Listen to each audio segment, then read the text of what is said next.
not only are there ones that they released as DLC that you can now get through tickets by playing the game, but every time you beat a story mission, you also unlock extra characters that can then later be bought in the shop using the tickets.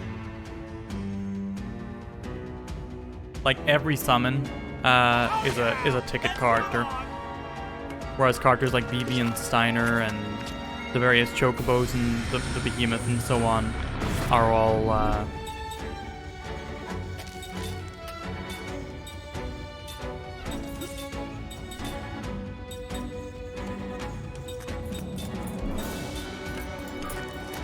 unlocked just by playing story missions. Crash Team Racing was €40, all characters available with free battle pass and massive vehicles. Squeenix was hella greedy. Squeenix was super greedy. Like, no doubt. Never let my acknowledgement of the changes to the game seem like I am ever, you know, trying to justify Squeenix's greedy ass behavior because it's some greedy ass behavior.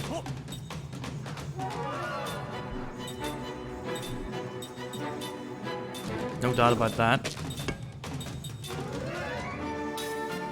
But yeah, the point I was getting at, like, it seems like you unlock tickets at a pretty decent clip.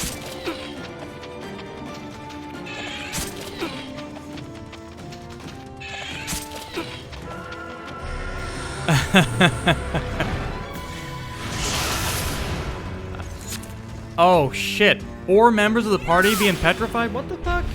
Video game? I don't like that.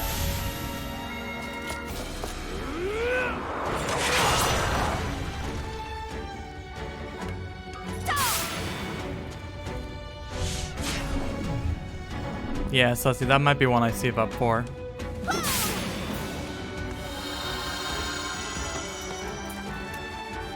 That laugh did not sound very genuine. Well, fuck you. Did that sound genuine for you?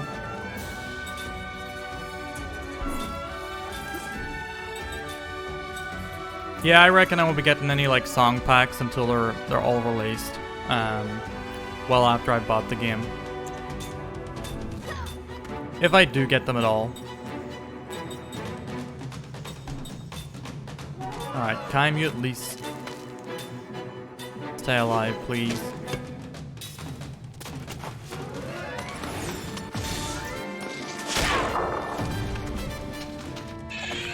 Yeah, no, Squeenix is just a very greedy company. No doubt. No doubt.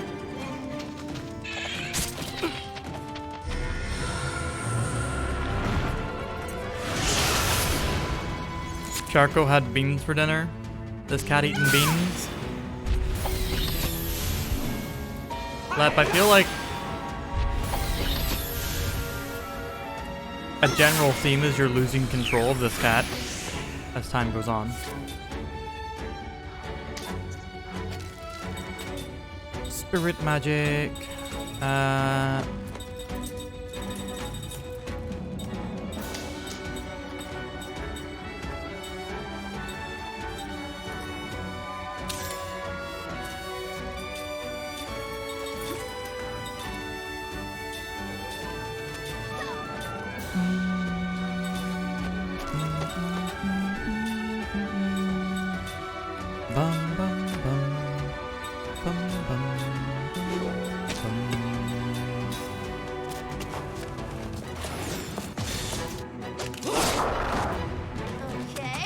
Sleeps all day, complains.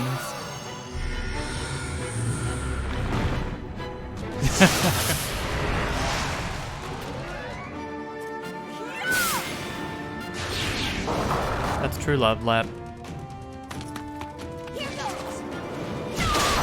Would you deny him? Would you dare? Okay, thank God we got him before petrification set in.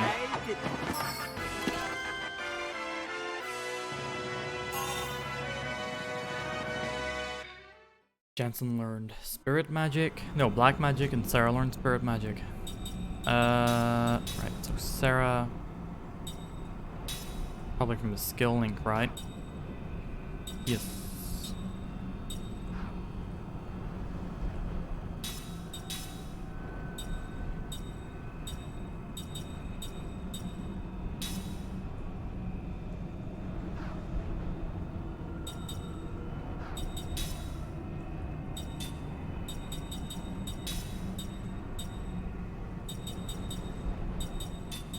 Ming's still our best sorceress with her composite magic.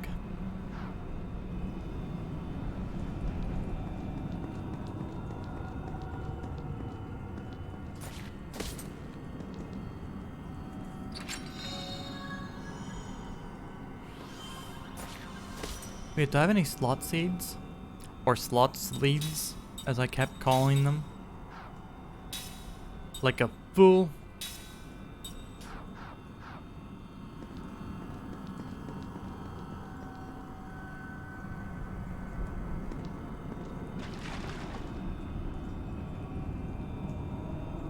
Ming cast a spell on your heart.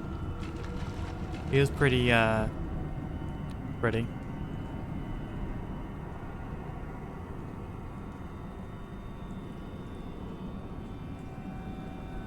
It really is just like the Immortals are just, they're all pretty except for Gungora.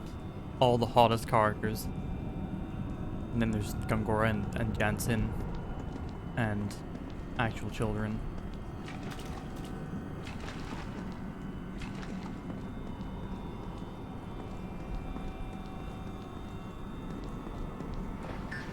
Oh. Oh.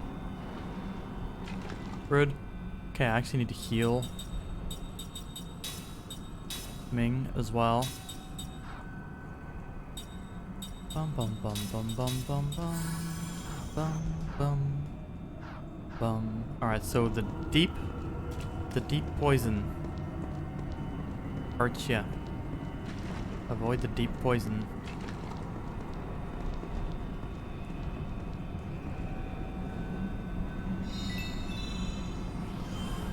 That Mario-ass coin sign.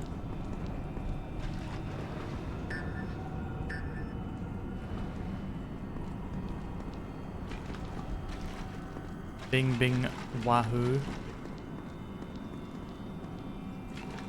that what you like, gamers? Is that what does it for you?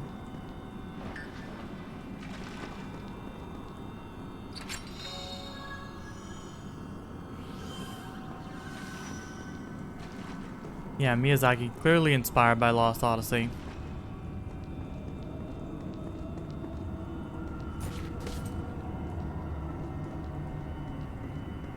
I know the deal.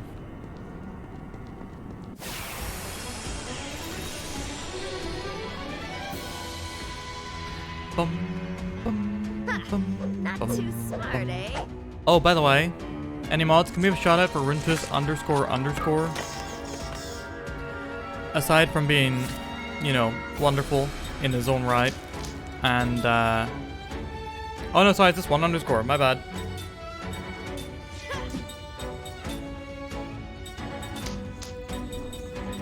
A great streamer.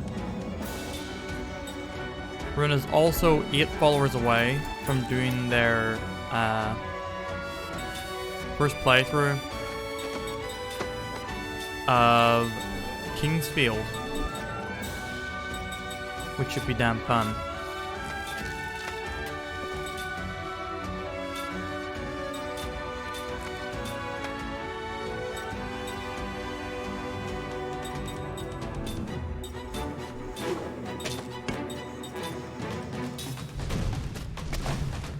Pushing you must be Lagiacrus. It can't be Lagiacrus, it's an Elder Dragon. Hey, Yuho. Get you some sleep, my dude. Thanks for saying hi. Okay. Imagine making a mistake like that. How foolish.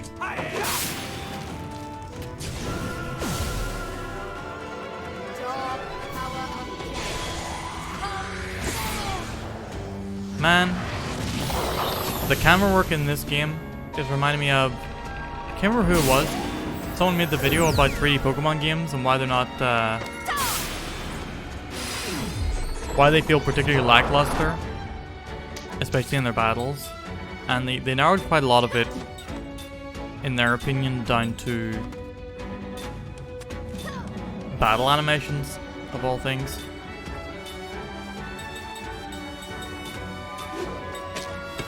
And the lack of them.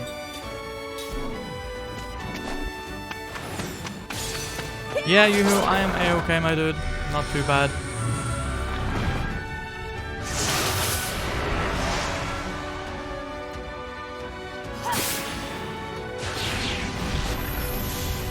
That monster, Martha May. Let us pray for those who've passed.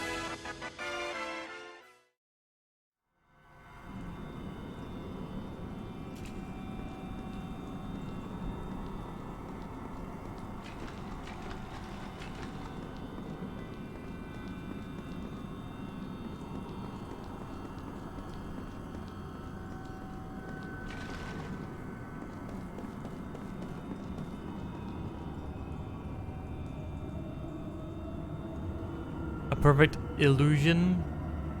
Are you using illusion as a stand-in for illusion here? Cause I'll fucking fight. Run!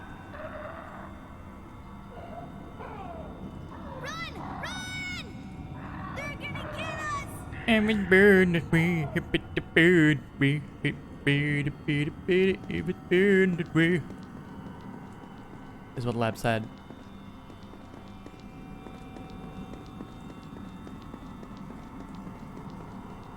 Man, did I get wiped out here by a random ass fight? I feel like I did.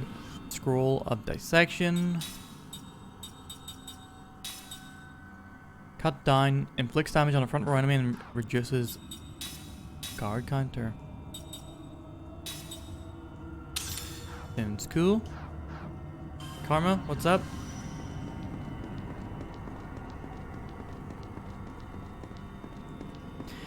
Can you feel the sunshine? Does it brighten up your day? Yep. I mean, not right now because it's Northern Ireland.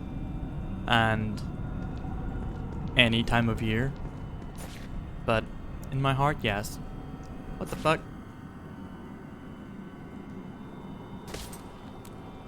That's some rude shit right there.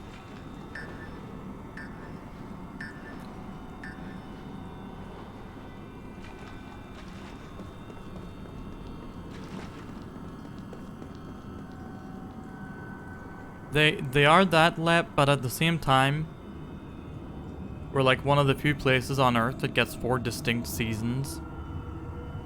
And none of them are particularly extreme weather. It's like very, very clear why the Vikings were all up in the Brussy.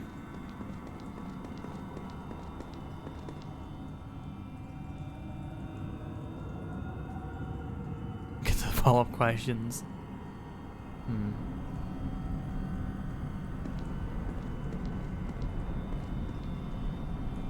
Yeah, we blast that Gulf Stream.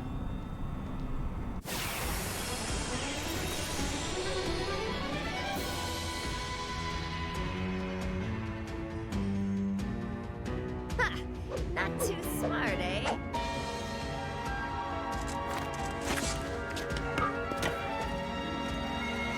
Wee, wee, wee, wee, wee, wee, wee, wee, wee, wee, wee, wee, wee.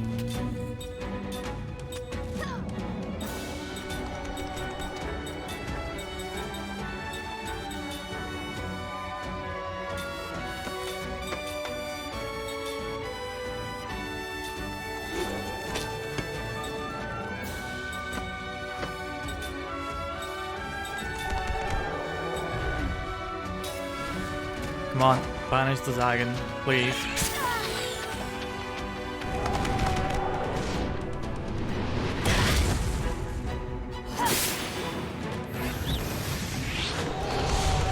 Man, lost has not worked once for me. Here goes! Check it out!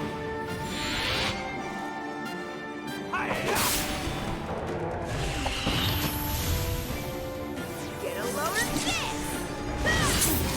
Get a load of this.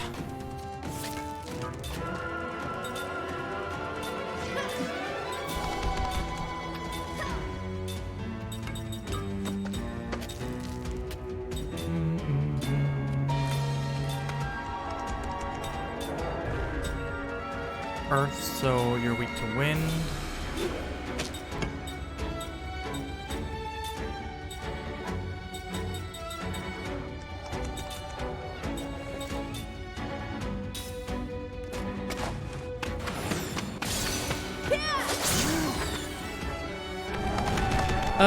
Seth's probably gonna die here.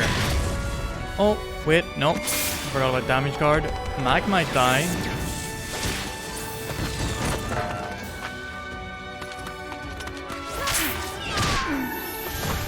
Oh, very nice.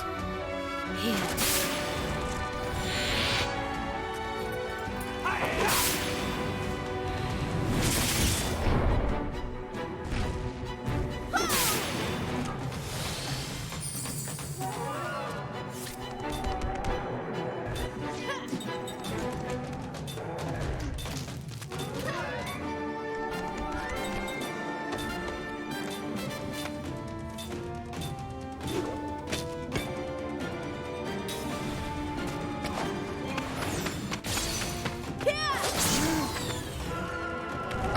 Very close to killing him. Who's that gonna hit? Please hit Seth.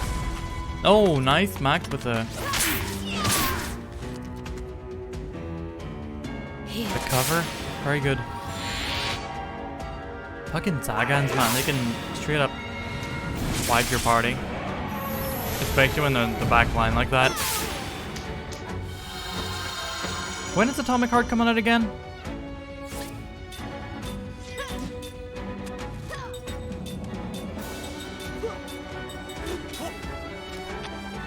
February 21st. That is quite close. Isn't Theatrhythm also out, like, quite close to there? And also Octopath Traveler 2.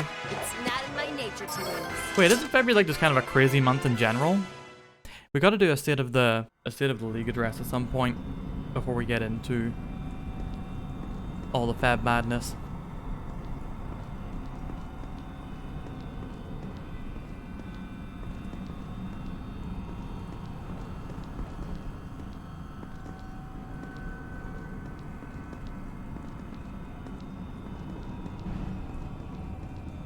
Alright, so the twigs are clearly the holes in the ground. We have to watch out for wherever there's twigs.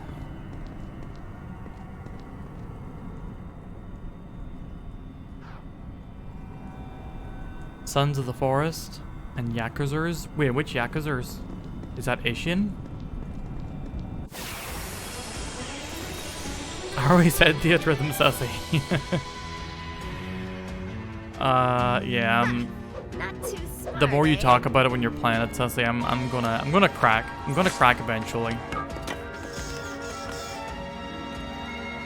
Bum bum bum bum bum bum bum bum bum bum bum bum bum bum bum bum bum bum bum.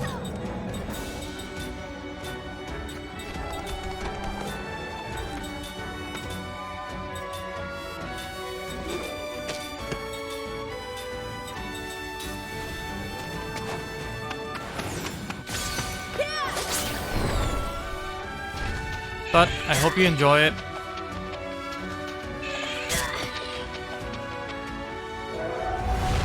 Sussy, have the past Theatrhythm, do they have like is it just like a straight up rhythm game? Or do they have like sort of like, you know, pseudo RPG elements to go with them?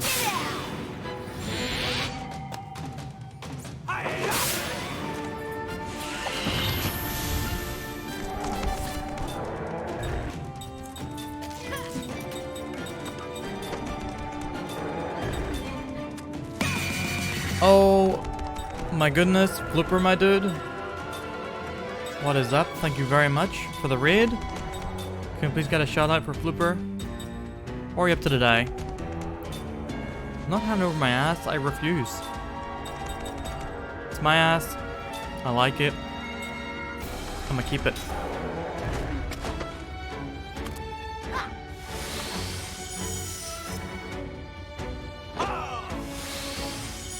One may say I have been flipped upon.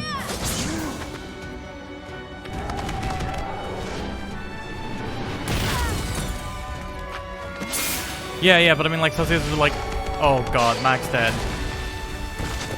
Max Giga dead. Here.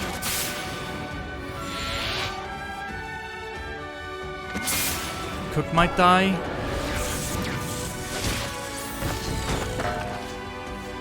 Not quite.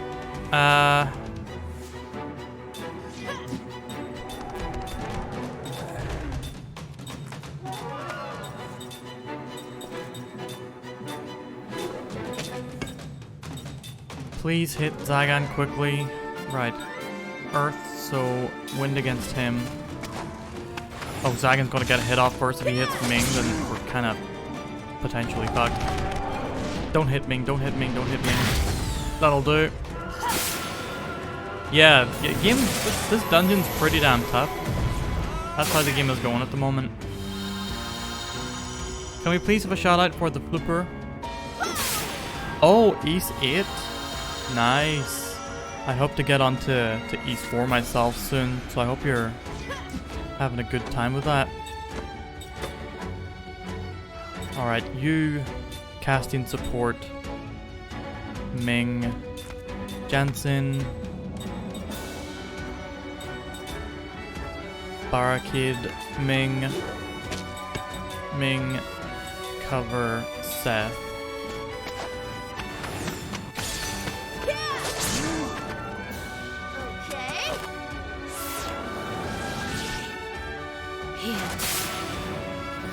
Recommended by Francis, we decided to give it a shot. Is this your first East game?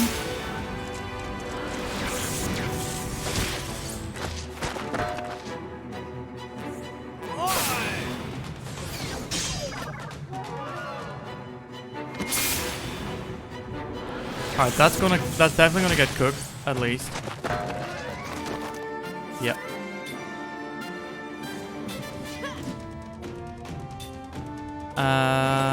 Zephyr.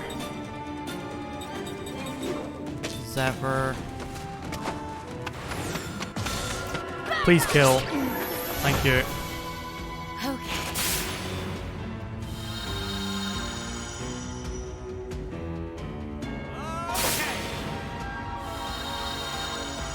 Right, that'll be enough to survive one of this guy's attacks. Just gonna keep Zephyrin. Here, let me give you a shout out here. Okay. Thank you so much for raiding. For anyone from the Flippers chat who doesn't know me, my name is Profound Badness, or PB, gaming variety streamer from Ireland. Play up RPGs, adventure games, action games, rhythm games, all the jams. And for anyone who has yet to do so, please do check out the Flipper. Very chill and prolific video gamer. Easy recommend.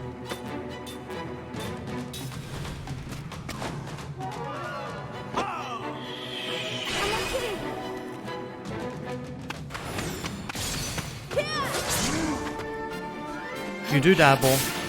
You're known to dabble. He's a dabbler.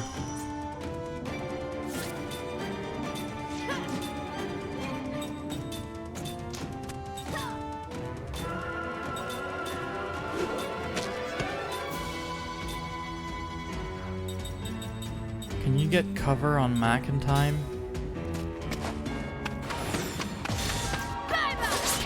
Oh, doesn't need to. He's dead.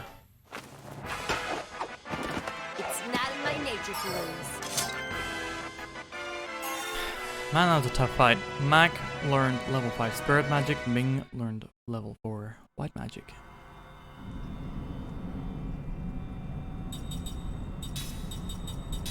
And now Ming will just steal that Spirit Magic, thank you very much.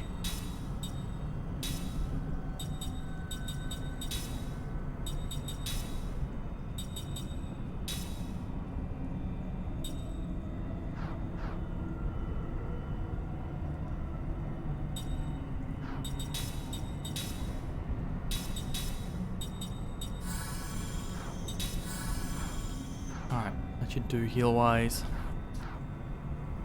Hopefully there's another save point somewhere in this cave because this is a whole lot.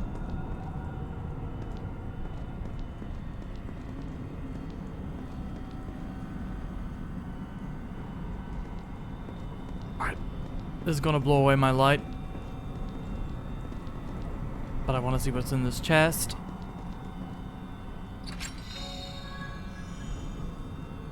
Refresher. Is that regen? Spirit magic? Oh, it recovers a row of HP. That's good. Alright, here I have to be careful of falling into pits.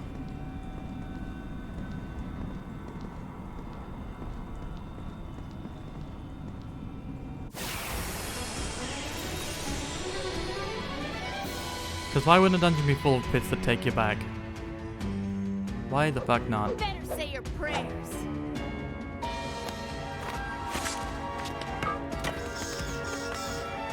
These guys again?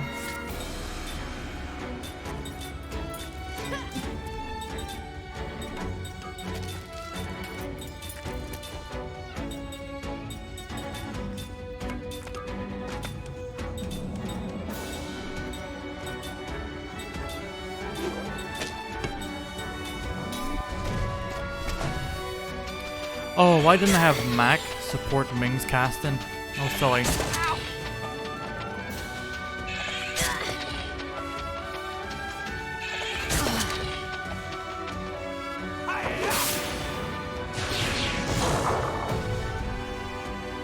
Get a lower this.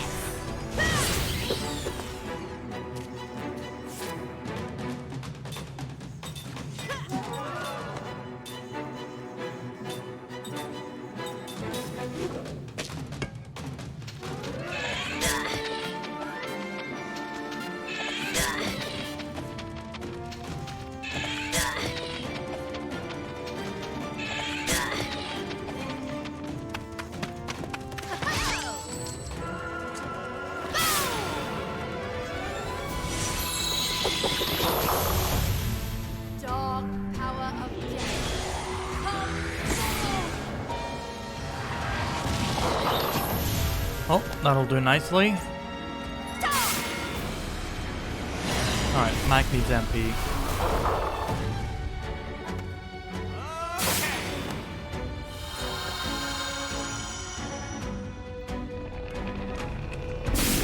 Oh, that'll hurt. That might kill Mac. That killed Mac.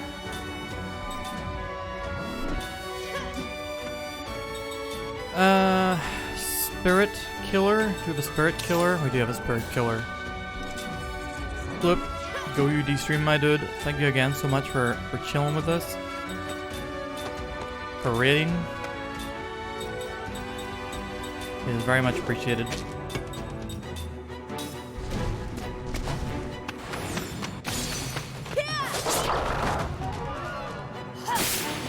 Yeah, hope you enjoy your adventures in the East. Be curious to see if it does hit with you, if you'll go back to the previous one. By the way, that one, East 8, I think that and 7 are both, I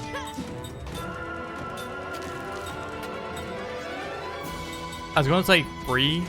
They're not free. But I think they're both on, whatchamacallit, the PlayStation Network Plus Essential Collection. No, not the Essential one, the one above Essential. There's no rhyme or reason to that.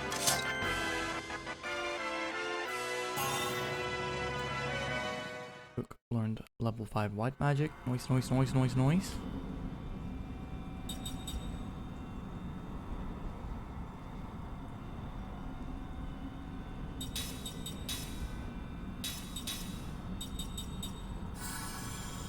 Damn, she got Saphira. That's very nice. What else do we get with that? Cure all status ailments.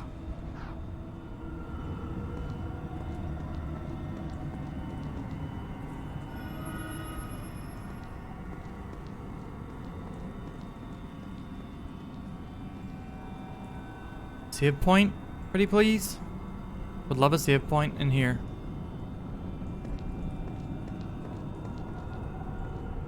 No save point, just... A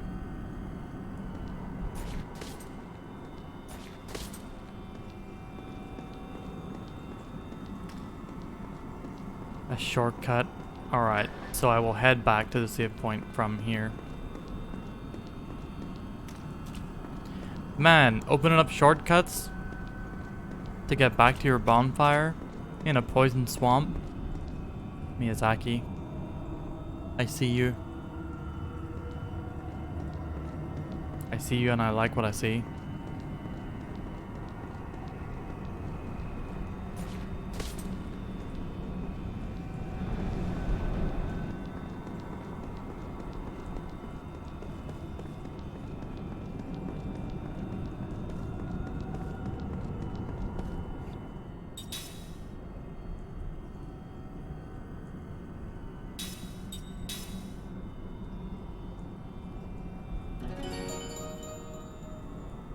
Alright, we are about an hour and 45 minutes out.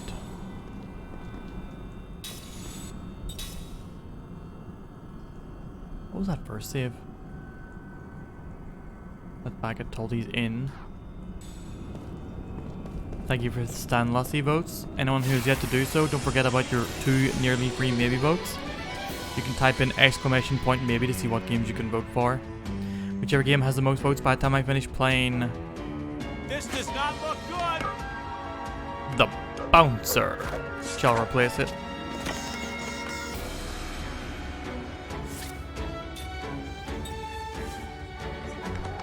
Alright. Wind or Beast Killer.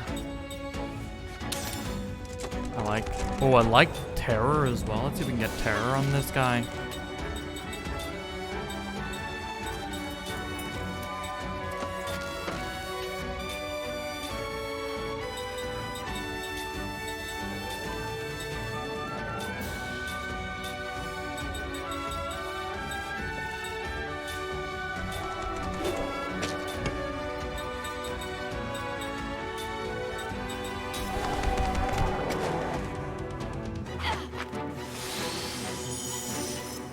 It truly is great. It's a damn catchy tune.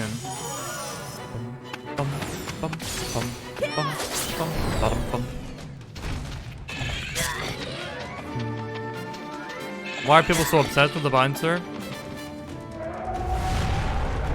It's a weird, not particularly good game for the PS2. A weird time in Square Enix's history. A bit of an odd experiment of a game, to be honest with you. I can see why people would be quite enamored with it, in a way.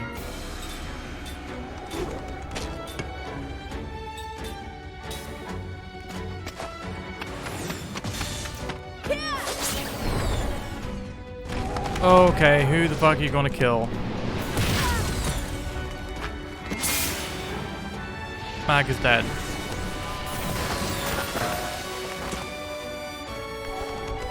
Wow, is this gonna be a party wipe?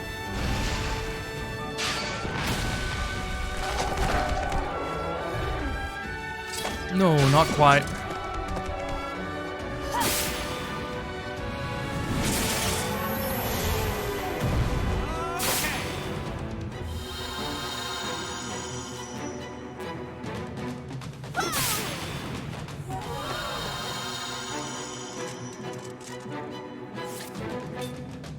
Alright. Can we get some sort of water, aqua on you? That'll do.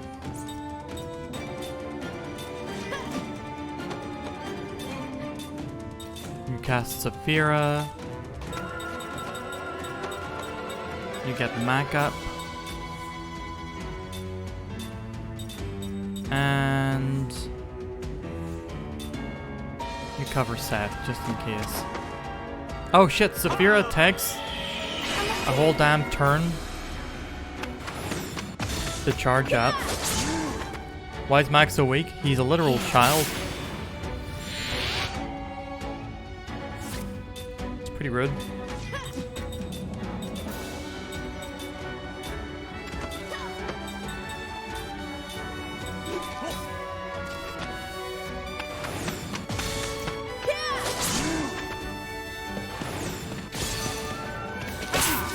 Fuck, they're hitting the wrong one. This guy's gonna kill Mac with his next spell.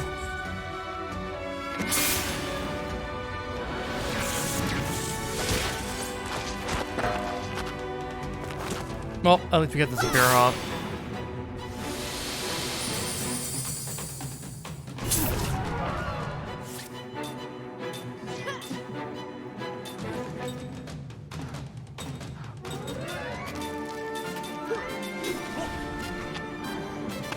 Alright, kill this guy.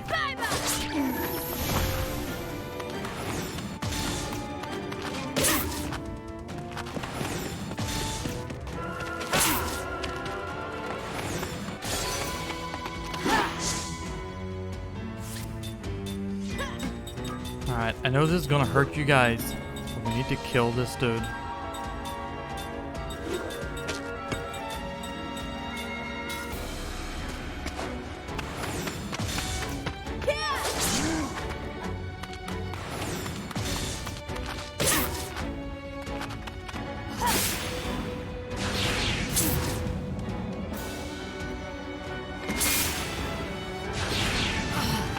Fucking hell, the damage on that.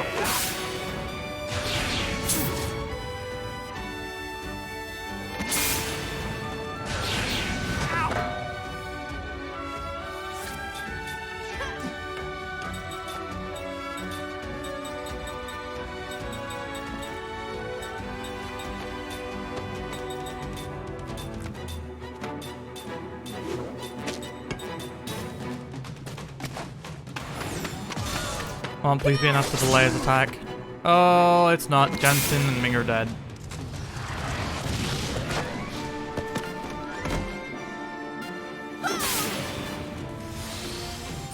Well, Cook's taking care of Cook at least.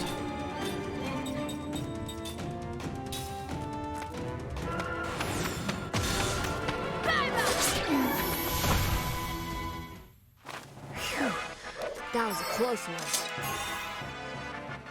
Sassy, if you take like an hour and a half nap, you could get up in time for the Mohans and then go right back to sleep afterwards.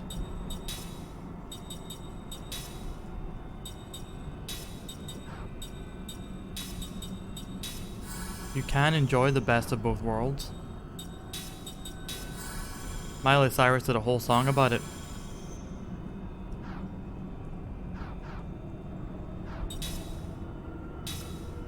Sounds like the absolute worst idea ever. I didn't write a song about it. Don't come to me with your nonsense. You could be a bit woo.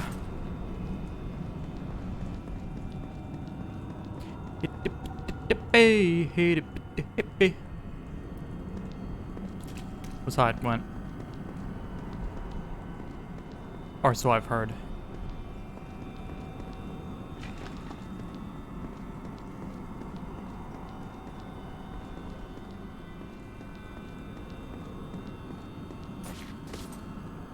As for a dream, she has enough and more to... Man, we gotta get that video that y'all got. It's been too long. It has been too long since I heard As for Dreams.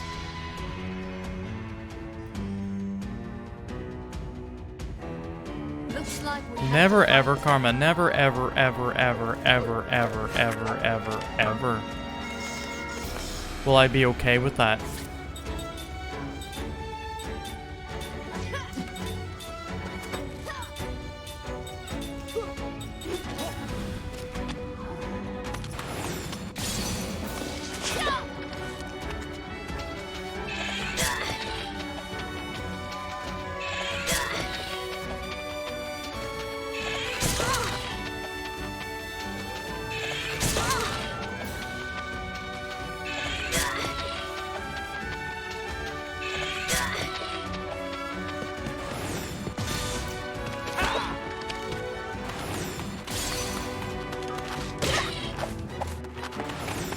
It's not right. It's just not right. get a lower fist.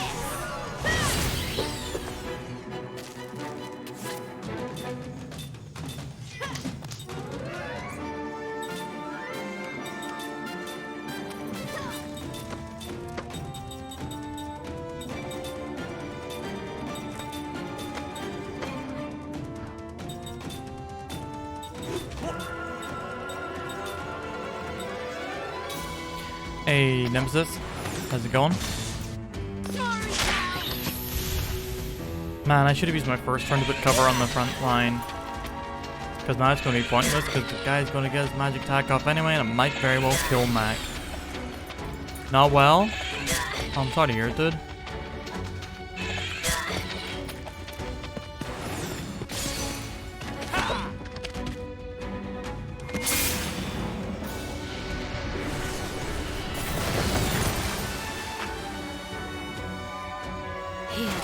Literally anything you touch breaks. I mean, I don't particularly intend to pry, but if you do want to talk about it.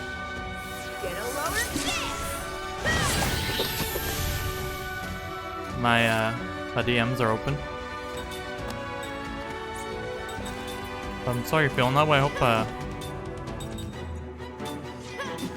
hope fortunes are a bit better in the future.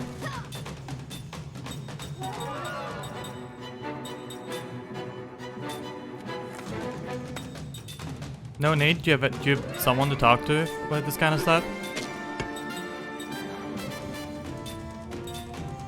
Because I do think it's worth that much. Yeah? I'm glad. Well, in that case, I'll just say I hope things get on the up and up for you.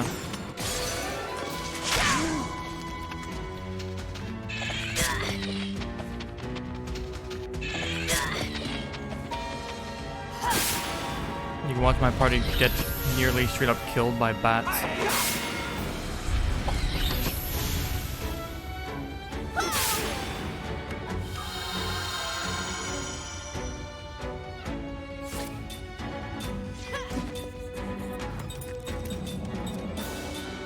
Alright, you support Ming, you steal, Ming heal.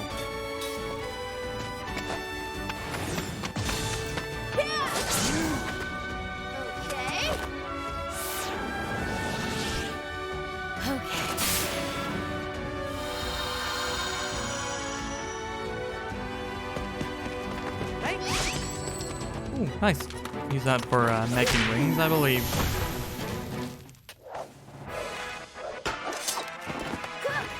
Getting near the end of Hi-Fi Rush. You enjoying it? Everyone who's been playing it so far seems to be utterly enamored with it. And I'm quite jealous.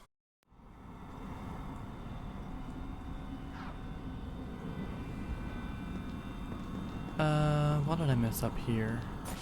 Oh, fuck off! God damn you. Well.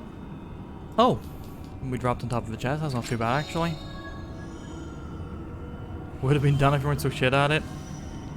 I mean, rhythm action games, you know, that's a fairly justifiable game genre to be shit at. Discovered this game called Pizza Tower. I've seen Pizza Tower. Pizza Tower looks like an absolute fucking bop of a time. Glad you chose not to stream it though, so you can enjoy the licensed jams. I'm quite curious to see what original jams it has when you put the streaming mode on. But yeah, Pizza Tower, that's the one that's like really high-speed platformer that looks like it was animated in MS Paint, right? Because that looked like a lot of fun. I remember someone was saying that speedrunners are all about that one right now.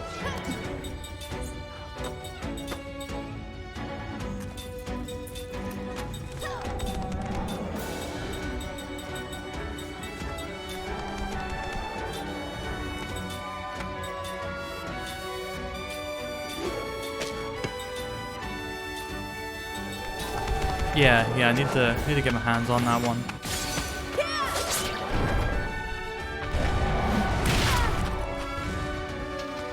Although I am notoriously bad at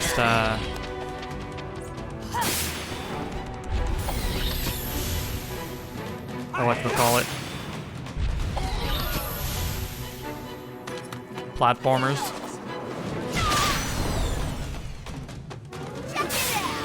Aren't really an issue if you're a smaller channel and don't care too much about having VODs or having it on YouTube. I do plan to put all my stuff up on YouTube as the only thing there.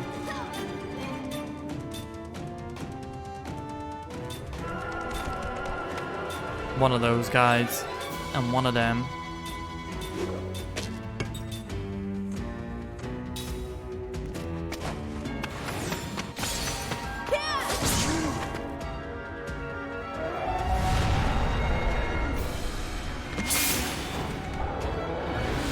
You know, I'm not, oh, is that gonna kill Mac? Nope, Mac's fine. I'm not gonna, like, try and monetize the videos running, because you can't monetize most direct game footage anyway. But I would like them to not get muted. I've had videos get muted before on YouTube, and it's annoying. Fucking Parasite Eve, the entire end of the game got muted. Some bullshit. Starge, you done with work?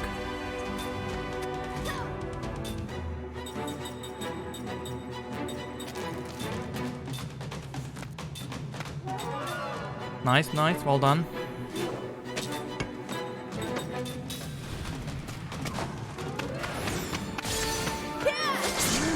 Come on, fucking kill this guy. There we go.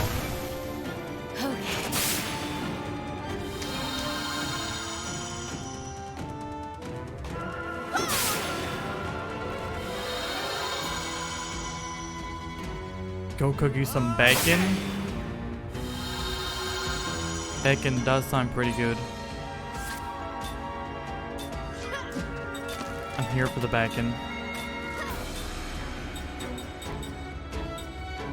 I want all barricade. It's annoying that I don't have it.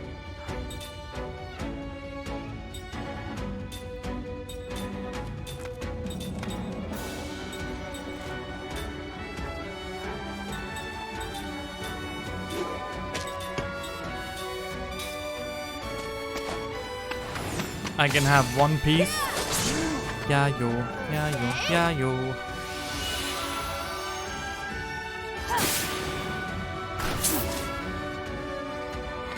Oh, only 111 attack on that guy, despite... Alright, come on. Aquaria's gotta do more, clearly. Nice! Good job, Jansen. That wasn't very fun. I'm getting low on MP recovery items, so I might just start fleeing battles until we get to the next area I'm actually trying to navigate to.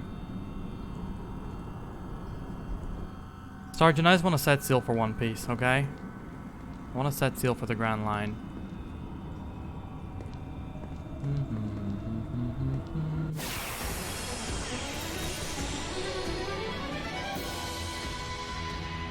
I did give someone the skill flee, right? Didn't I? Or is it a spell? Don't let him get away! Or Mac?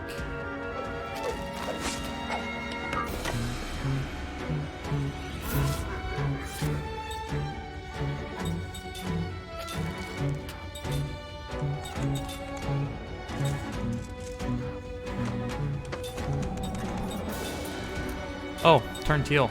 There we go.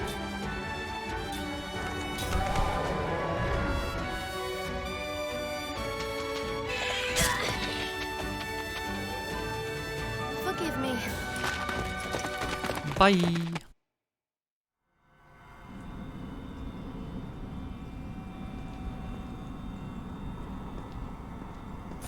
Oh fuck.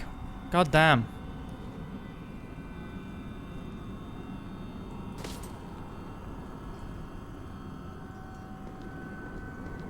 Why, yes I do, Sussy. Yes, I do.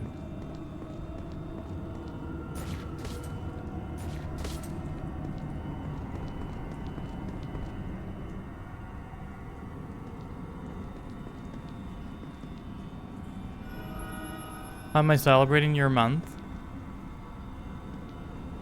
Why is it your month?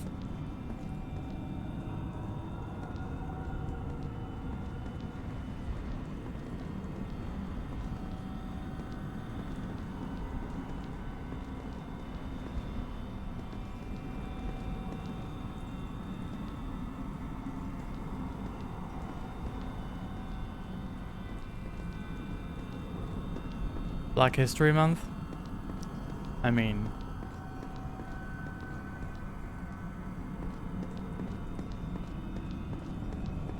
It's Life's birthday.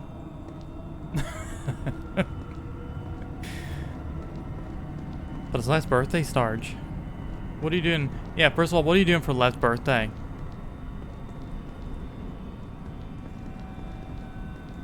Then I'll tell you what I'm doing for Black History Month. Oh, wow. Okay, those literally just appear out of nowhere.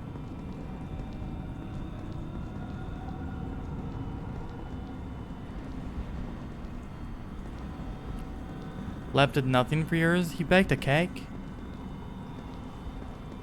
And then ate that cake.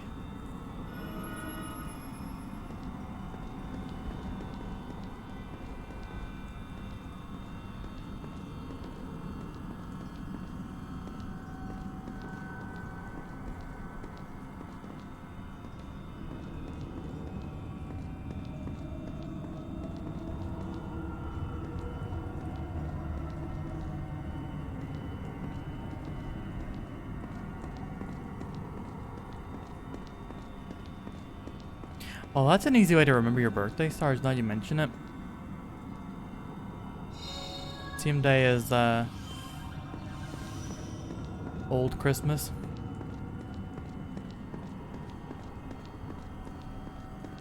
The mnemonic for remembering will be Old Starge, Old Christmas.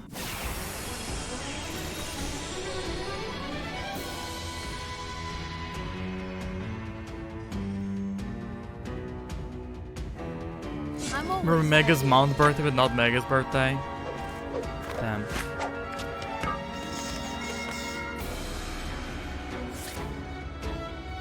Okay. This gaggle I can kill.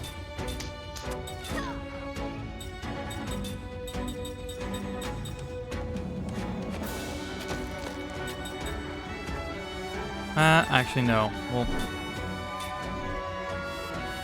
just keep fleeing. Gang's MP's getting low.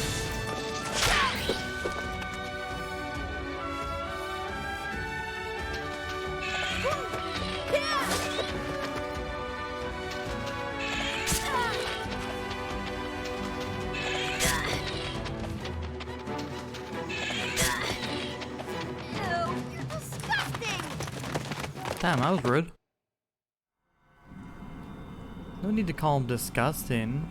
Jeez.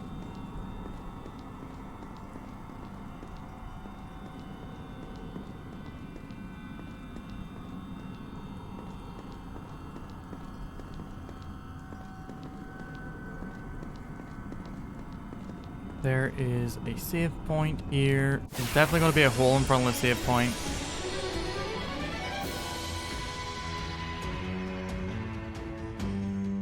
Oh, nice slap.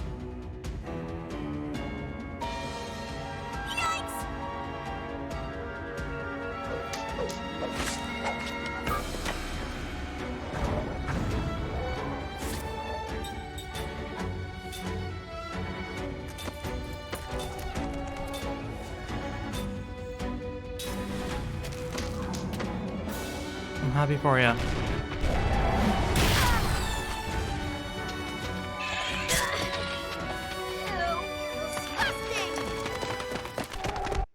Man, so many birthdays this month.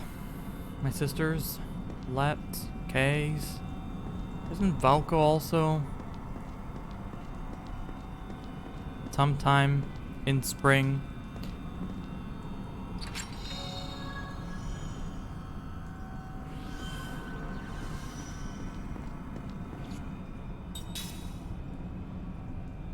Quoting something someone said in someone else's paper. It's a nightmare about doing like all the bibliography stuff. And your references. I used to be pretty damn good at finding like literary references and stuff. I could churn them out, no problem. Google Scholar was a great help at the time.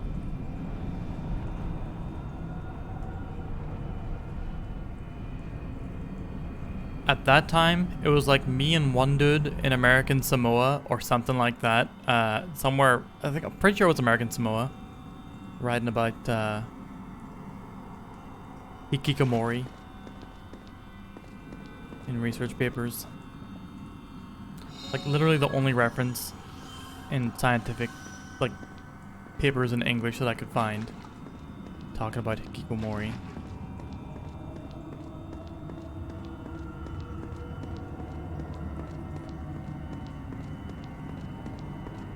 Yokozuna, the Samoan Japanese guy.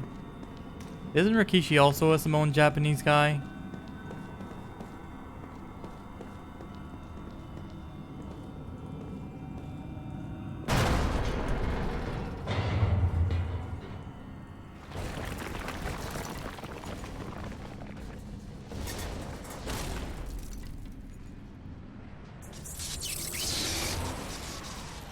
Axaray, how's it going? Good to see you.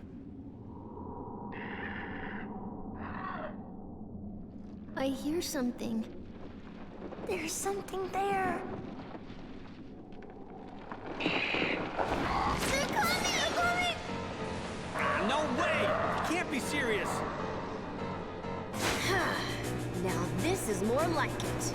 There's only one way out. We have to go through them. Game is going a-okay. I should fucking really... Okay, yeah, I'm gonna use our mana capsules.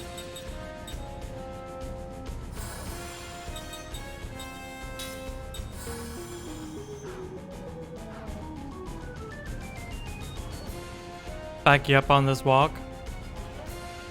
Who's walking? I'm walking over here.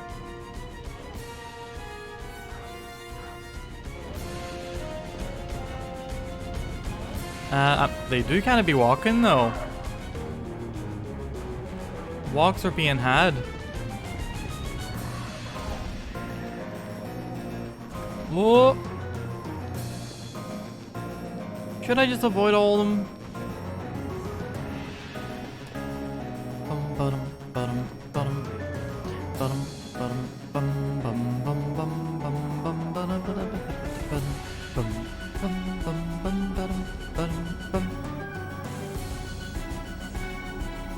Can I just walk through them? Oh shit.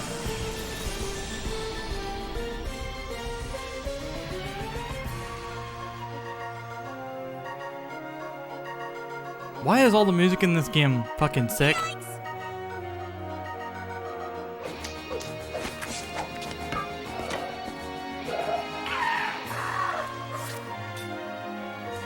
Rough Eater, Earth and Organic, so that's Wind.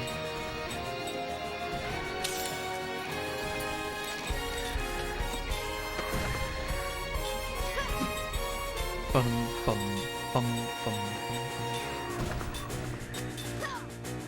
Oh, Mac's quite low on the old health.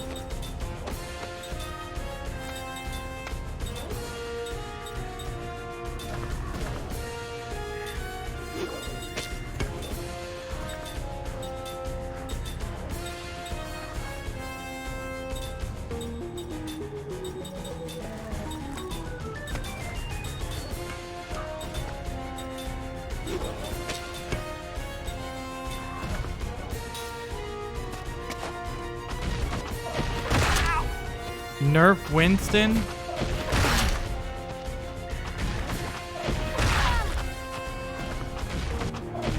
But I want to be Winston. Okay.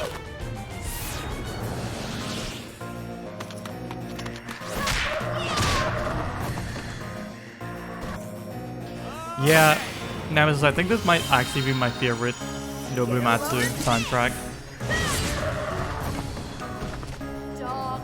1 hour left. I mean, it's a 45-minute wait until it actually starts, right?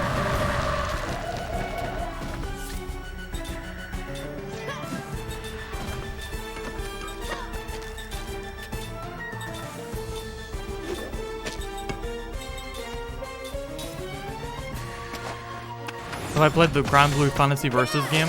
No, never have. I think I'll probably wait until Horizon's out. Originally, I was waiting until they like got all the DLC done for it and so on. Same with Dungeon Fighter, Dungeon DNF Duel, whatever it's called.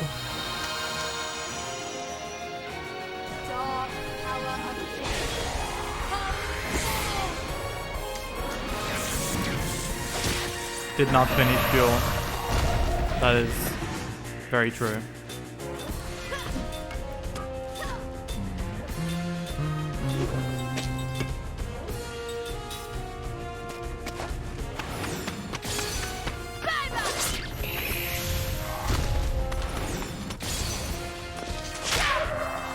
DNF is like a fun game to have a bash on, but I wouldn't want to like play it competitively or anything because it's just fucking touch of death combos all over the place.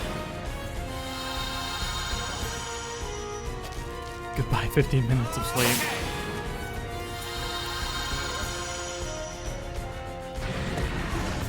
Get yourself a coffee, Ceci. Or your equivalent of a coffee, which I imagine is some kind of Monster Energy.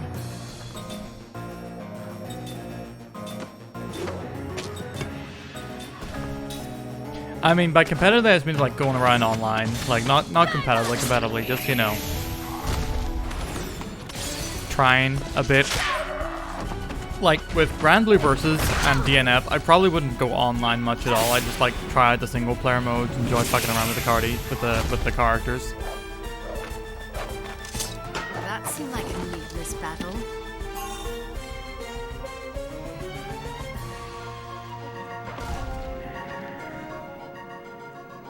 Odyssey doesn't sound as generic as a DNF soundtrack. Never heard either. I'll be well down for trying both because I love me some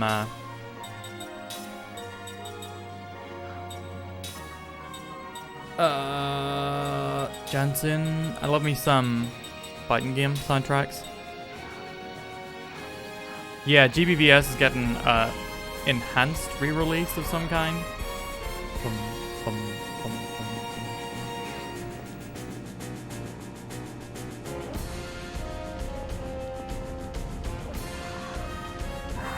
Alright, what am I actually trying to do here? Do I have to go for the red one? Is that it?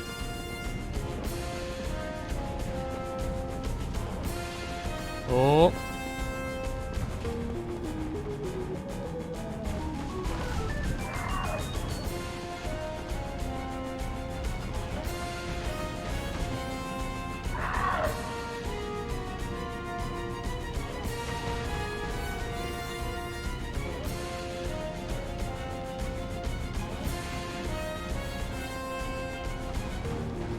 What is the deal here? Oh no, we made a track for the Grand Blues. That's pretty cool. I didn't know that.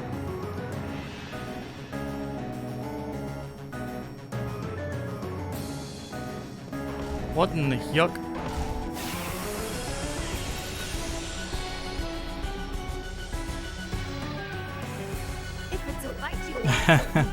Enjoy, Starge.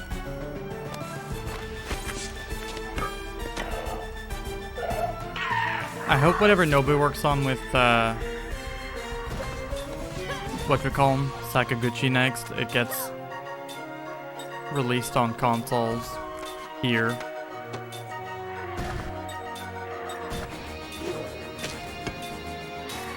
Really thought they'd bring over Fantasian at some point, but it seems like that's just not happening. Apparently Sakaguchi isn't very interested in re-releasing stuff he's already completed.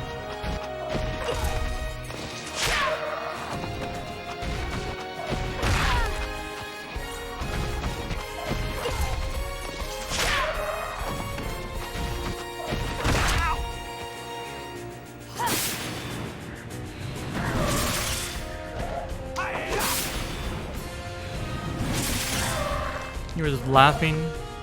These people were suffering from lack of beans and you were laughing.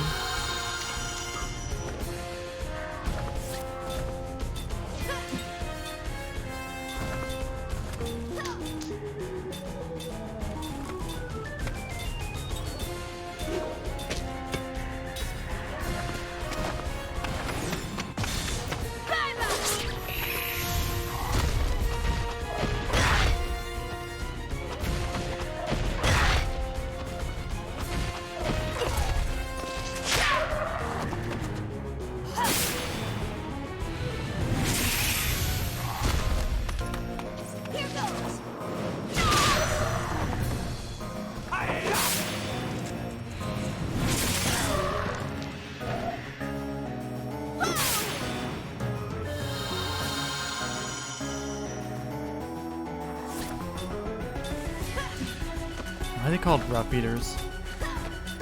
I don't understand.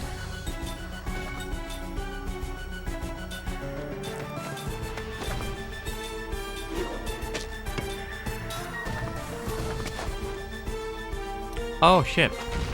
Got some paralysis going on. Okay.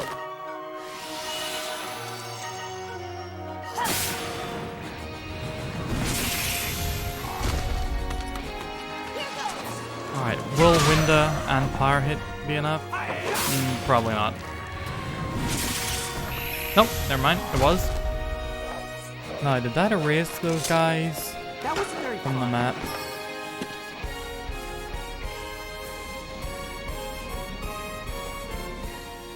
It may have.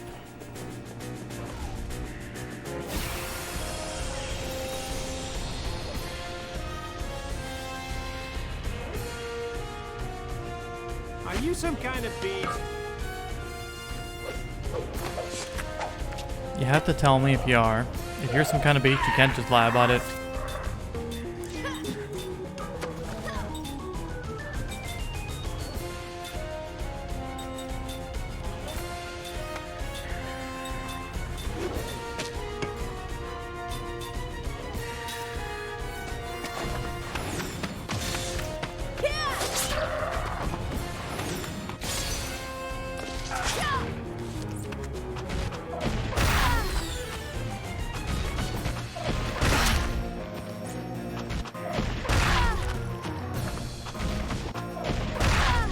Damn, they're pegging the shit out of Mac.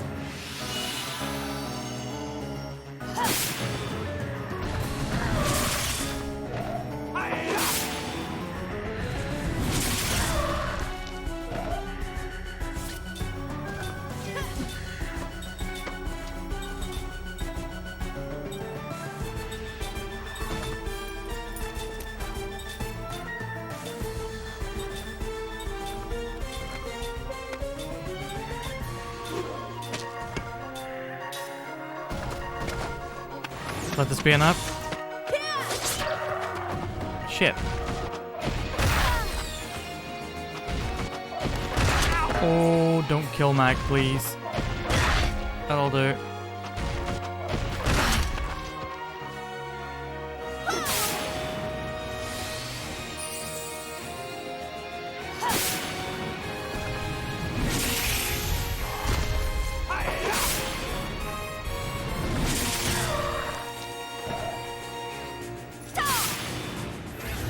Come on, work. You motherfucker.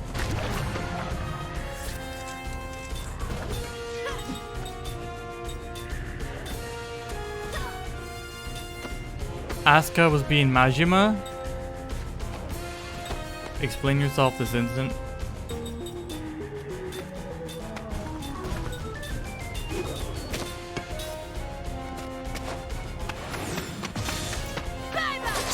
She had the suit. Please, Link. I watched all the... Shit, what do you call her? I forget her name. I didn't know her before this. The wrestler who was dressed up as Jury. I like did like fucking Jury's pre-critical art animation and the end of her Ultra. It's pretty sick. Selena Vega. That's it.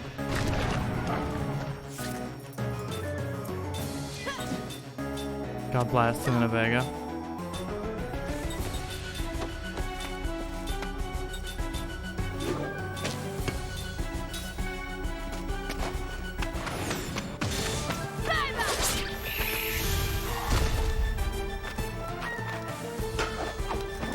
There's no rhyme or reason to that. Damn, that's almost like a Street Fighter name. Oh, she did do it one year? Where are these guys coming from? They're not a problem to take down, but this is just getting ridiculous. The leader has to be in there somewhere. That's the one we go for. Well, I know where the leader is, but he's not fucking appearing.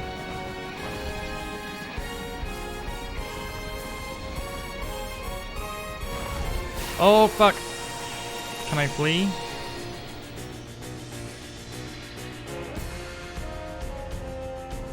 Let's get him! Some wrestling nemesis during the Women's Royal Rumble this weekend. One of the wrestlers dressed up as Juri Han from Street Fighter. And did a bunch of little cool, what's the word? References during the match.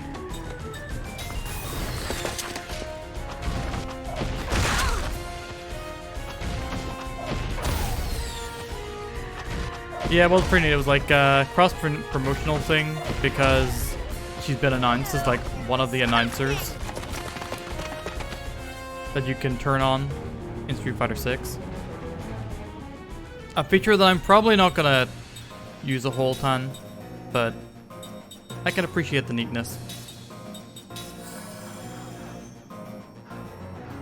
Mad confusing for those who don't know Street Fighter or video games overall.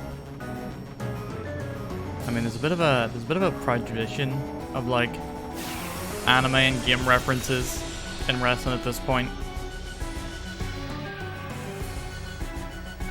Don't let him get away! For the people who are watching, they probably thought that is a damn hot outfit.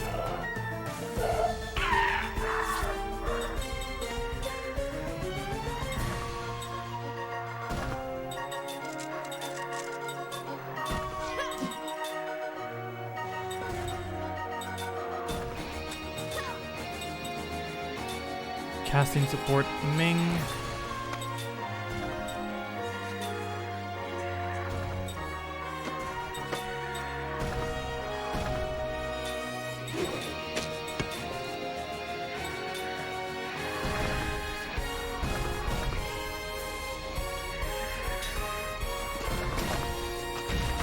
After wheel kicking someone unconscious, that's pretty fucking badass. God damn.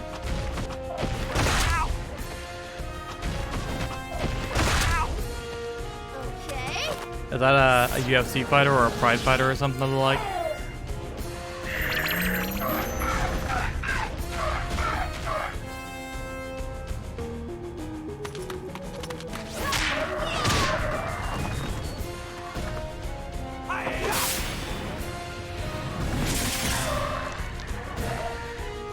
Get a load of this!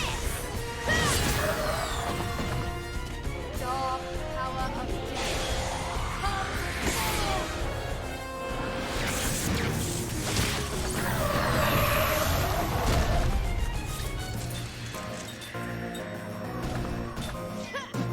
Don't know what Frenzy does, but I am scared.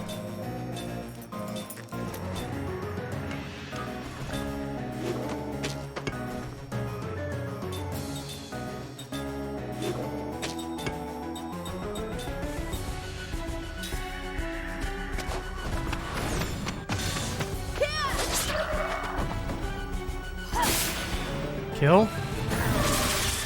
Oh, not quite. Oh, they're attacking him out of jealousy. Okay. That might do big damage. Fuck me.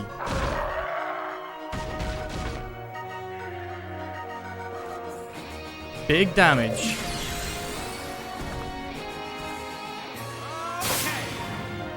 Enjoy, Starge. Take care.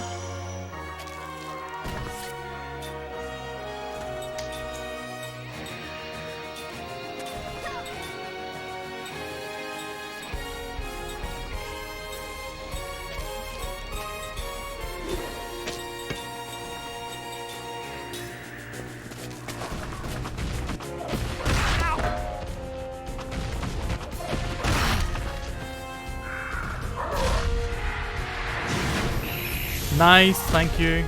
God, he just had 9 HP left. Hey, Gazebo Kids.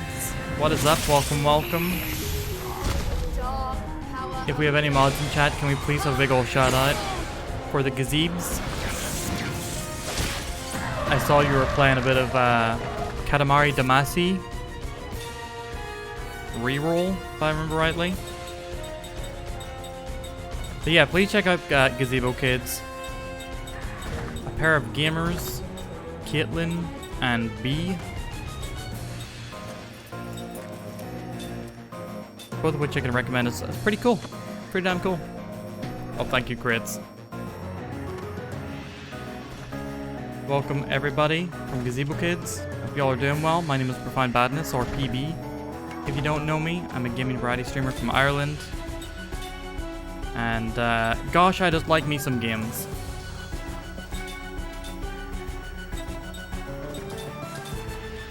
That's pretty much the whole deal. Oh god, he needs mana. Do I have mana left? Don't you use it.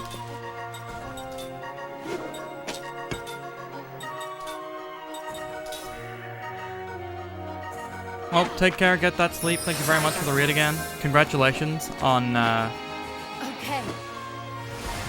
on the Katamari Damashi. I hope you enjoyed it. I'm not sure if it's one I'd specifically call like one of my favorite games of all time, but I have stated before that I think it's like one of the few games that gets as close as perfect in what it's, you know, trying to achieve as a game. Alright, let's just focus on the queen.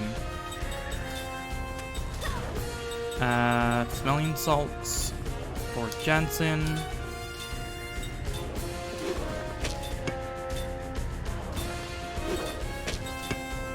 Actually, no. You can use smelling salts on Jensen. You can support Ming's casting. Jensen's gonna randomly hit someone with wind. And she's gonna do all wind.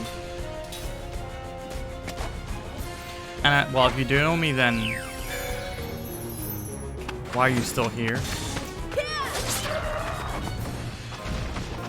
What led to such bad decision making on your part?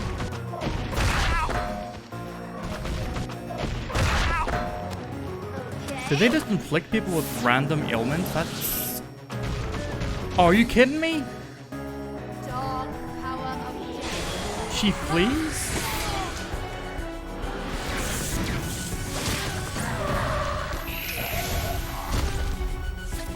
That motherfucker. God damn.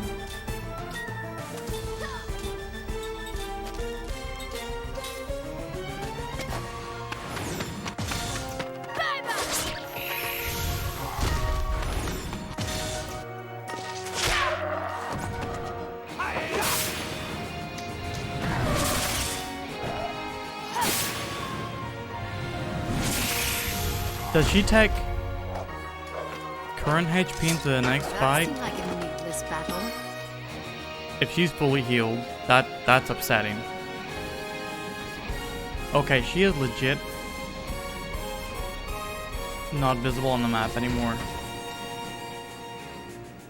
That's so rude.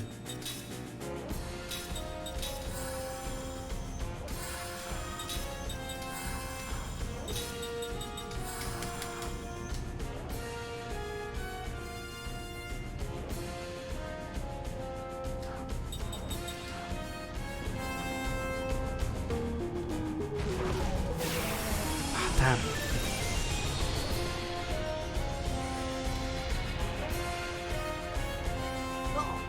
But yeah, playing some Lost Odyssey, classic Xbox 360 JRPG that I very much adore. But aside from that, in the evenings I've also been playing God of War Ragnarok. In the mornings, well, I'm about to be completing Horizon Forbidden West, and I've just started Fire Emblem Engage, as well as Chocobo GP. And this Friday, thanks to the developers for gifting me a code, I'll be playing Teals for the Unbound, an indie side-scrolling story-heavy game. What would you call it? Like an adventure game? Maybe you could call it? Don't necessarily know if it counts as an adventure game. I don't know what... The storytelling style reminds me of 13 Sentinels, Aegis Rim. But yes, by a small Indonesian team. It's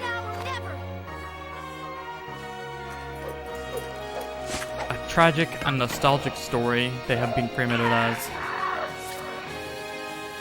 Man, do I have to kill more of these in order to get the queen to appear again? Because I'll be very upset. Ew, you're disgusting!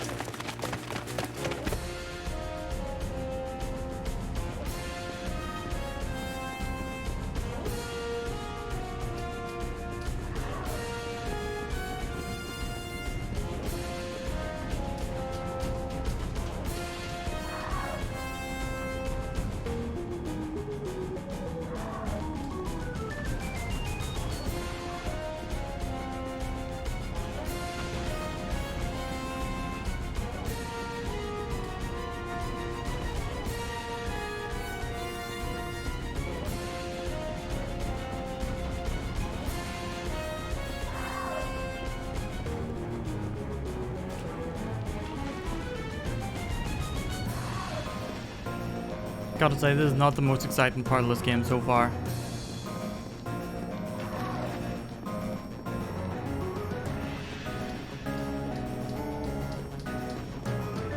Stuck in this chamber with these roaming monsters.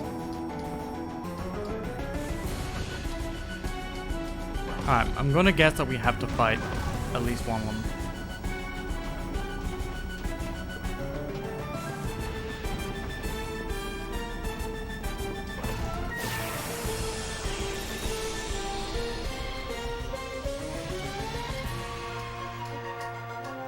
Don't let him get away!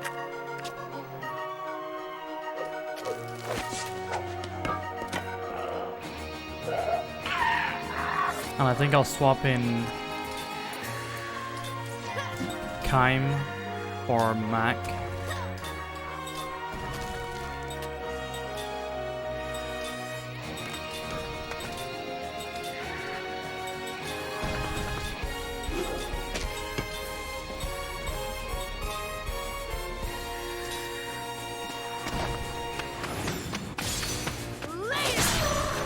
God damn, nice crit.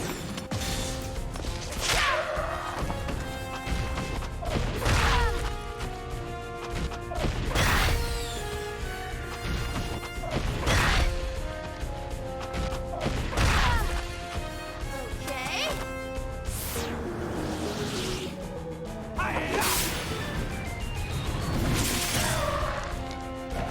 Well, this should kill two, hopefully.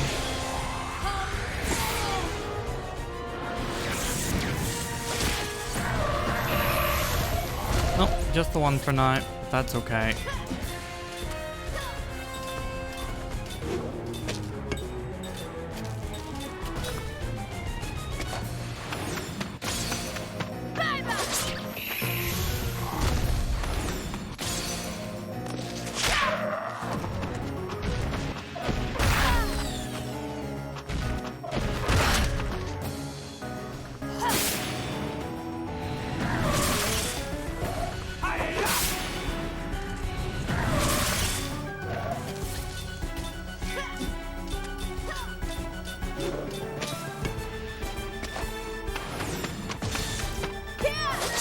Kill?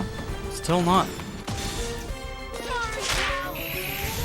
Probably would be more efficient to use Winda than Wind. Nope, that'll do. That seemed like a needless battle. Damn, you barely even get any XP for these guys.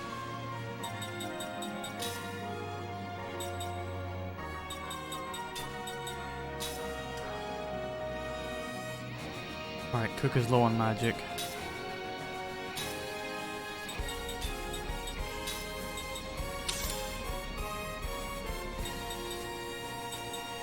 How many? I just have one more MP thing.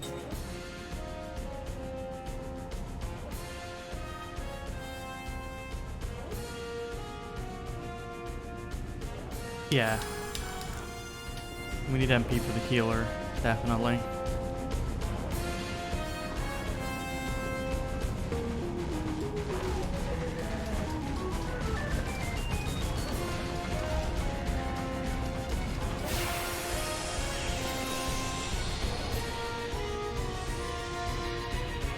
Oh, we got like Lift 45 your minutes to guard get these down, guys killed.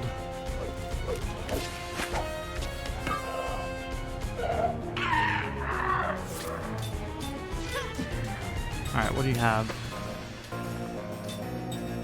Beast Killer or Wind is what I need. Wind will do.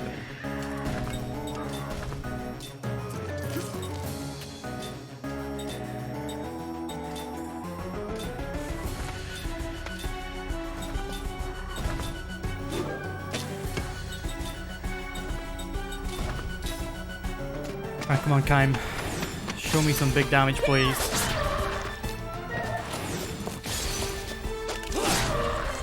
That'll do. About the same as Seth,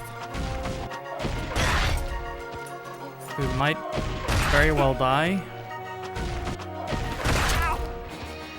Okay.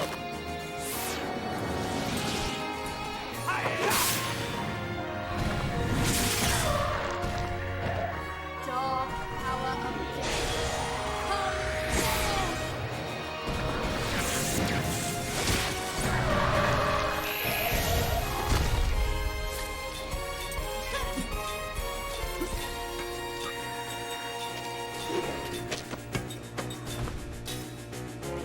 Oh wait, I can see their health now.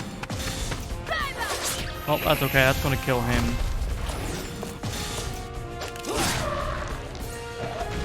Ooh, and then do a perfect there.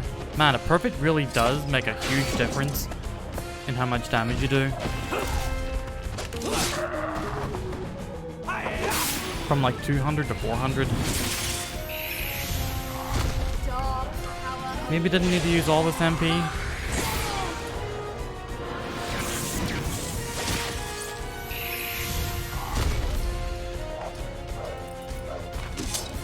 level heads, win battles. Alright, now Min can use Winda as well, which means she might be a bit more of an efficient caster. And I may not need to use Cook to support her all the time. Probably still use Cook whenever we're fighting the mama, the queen. Alright, come on, she's still not reappearing?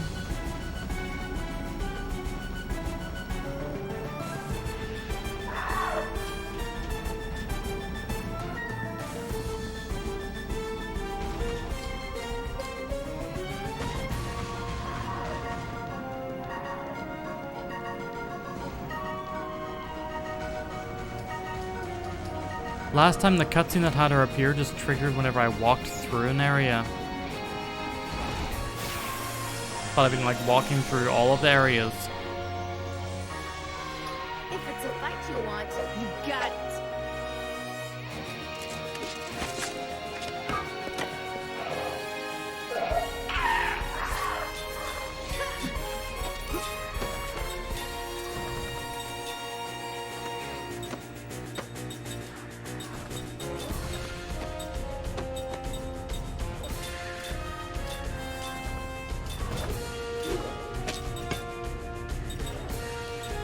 Oh, I didn't equip her with the level magic.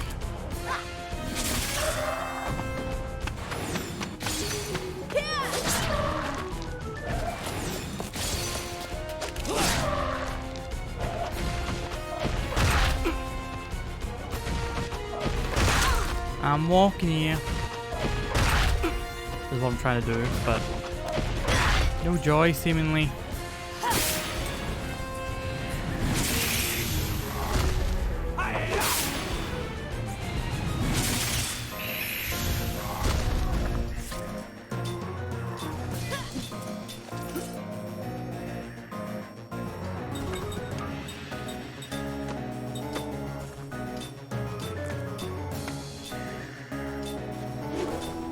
You love this game? It's a good game. Solid game.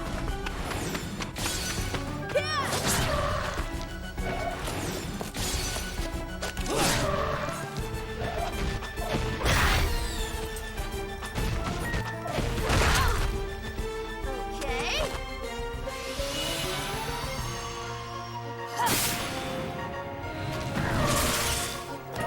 That didn't kill me for real?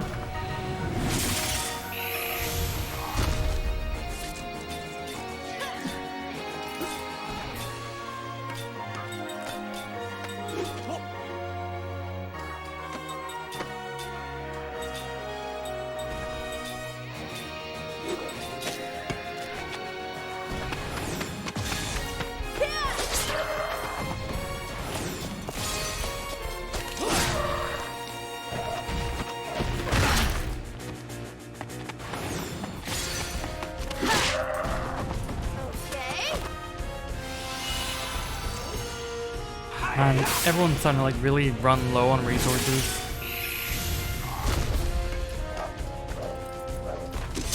Oh, that was easy.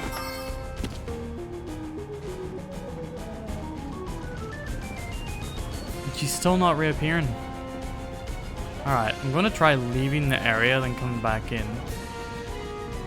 Cause that is, that's fucked.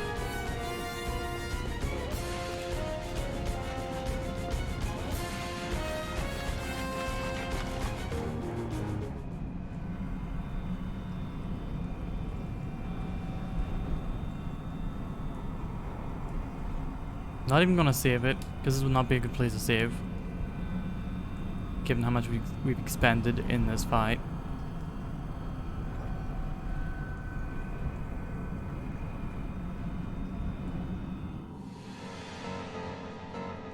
Okay, she's reappeared, so whenever she disappears, whenever she flees, we have to run from the area, then come back in. That's so fucked.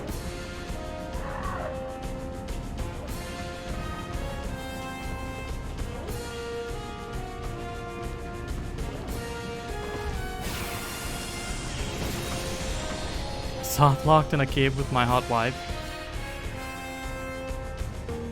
There are worse ways to go. Are you some kind of beast?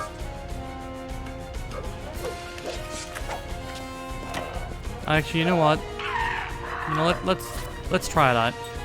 Let's try this life out. Right, Ming can maybe do fucking one all wind, Forgive me. which is not great.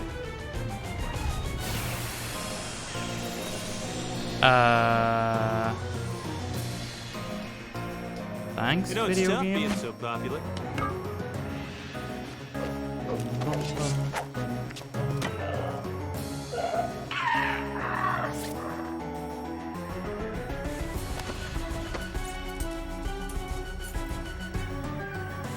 That Vega costume's excellent.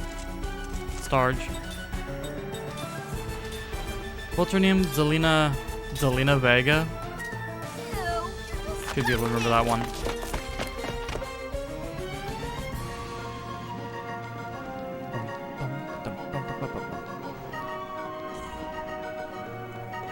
There she is.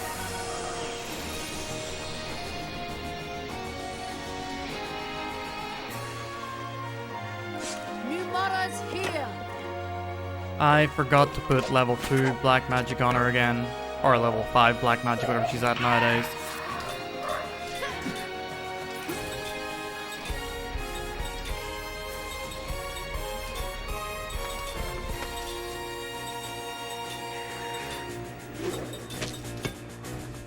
Oh wait, Alwyn's only 10? Okay. That's decent, we'll just keep her going with that in that case.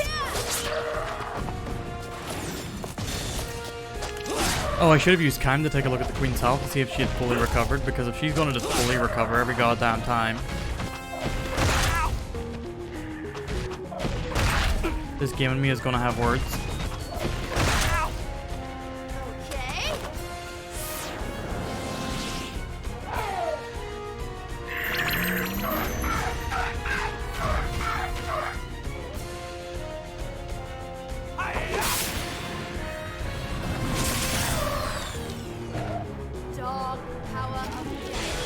Hopefully that'll kill the pheromone one.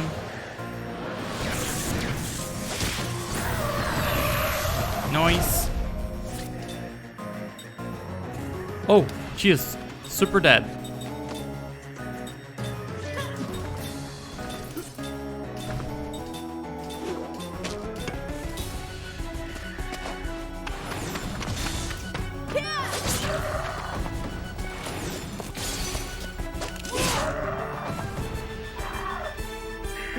Thank God.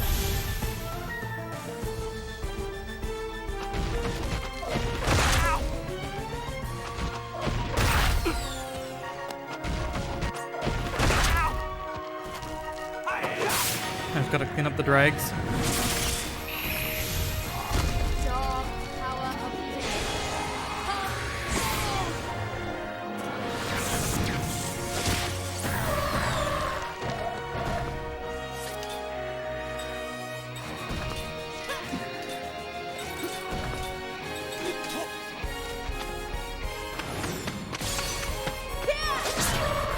Oh, so close to nearly killing him. Why didn't I have Kaim attack the other one? Why did Kaim only do 1 damage there? Why is Kaim only doing 1 damage to this thing? Oh, he's Kaleloned. Didn't even clock that.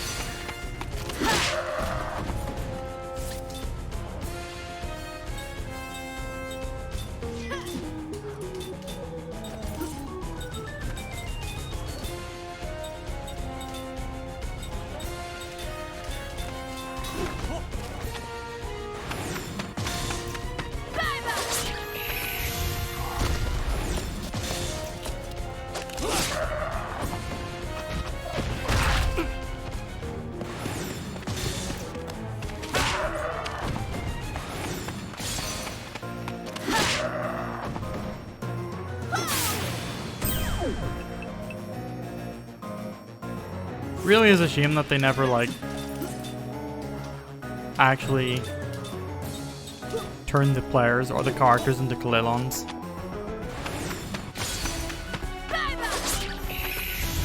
Like, it's very clear this would be like a callback to the frog and pig and mini What transformations did you expect?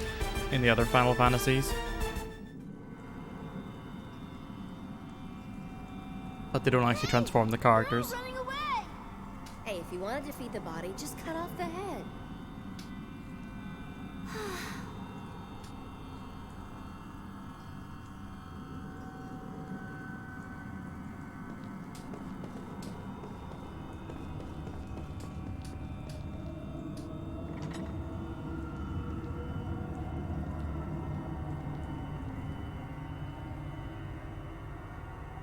Thank God.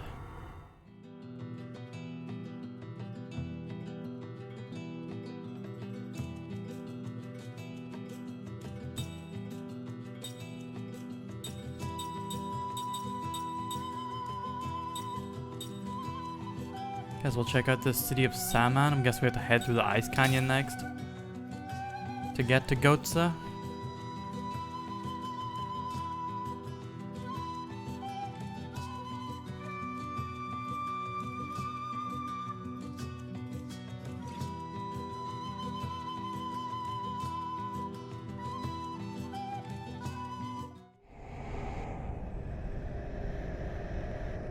We will be having another stream of this, by the way. We'll be having a longer stream of this on Sunday evening. So fret not if you're missing your lost Odysseys. Oh, I forgot about this place. Something's not right with this town. It's strange, come to think of it. Saman is a merchant town. It should be filled with people from Gotsa in all corners of the world. Hey, what is with that house? Looks like a face. Will you stop that? Now I can't not see it as a face. Thanks a lot. Hey, are you folks travelers? I'm amazed you made it here. Didn't the monsters attack you? Is there something going on? I'd say for a while now. Starting about a year ago, we've been having all sorts of weird things happen in town. Furniture dancing around, children's toys causing havoc, and people are starting to wander around aimlessly like zombies. We can't get any help from Gotsa either. Whatever it is that's causing all this, also sealed off the Ice Canyon path that connects us to Gotsa. You're kidding me. We're in a rush to get to Gotsa. Well, don't look at me. That path is already dangerous, winding its way through the cracks of the glaciers. Now the entrance is blocked by these huge ice columns. The only way to Gotsa now is by sea, but the only ship we have left that hasn't been sunk is just a tiny boat. It isn't sturdy enough to make it anywhere near Gotza. And it's full of dreams. Well, please tell me that there's at least an inn that I can rest at here. It's not just all fucking goopy ghosts all over the place.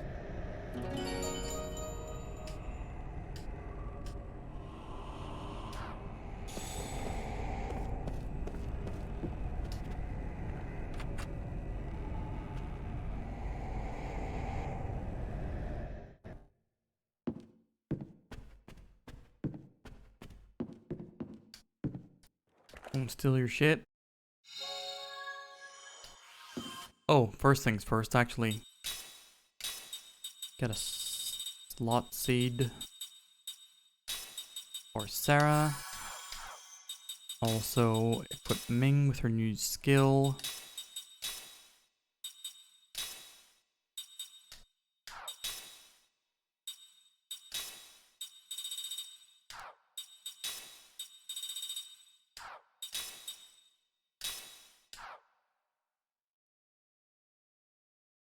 Oh, everyone's healed back to full. Okay, good.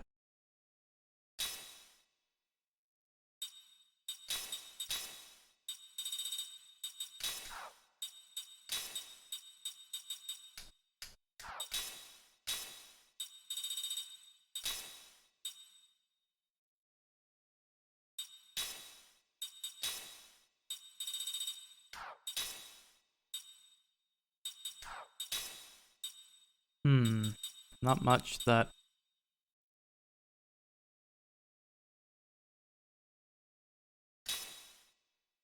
he can learn at the moment.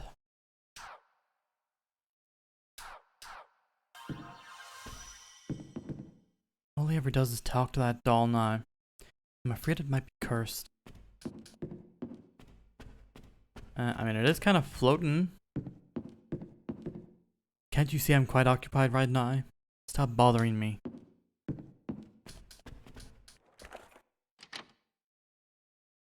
Well, we're just gonna leave her to that, I guess.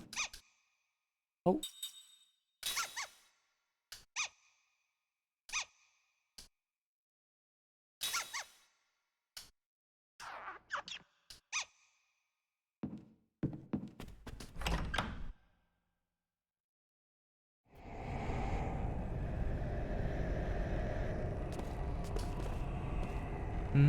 What?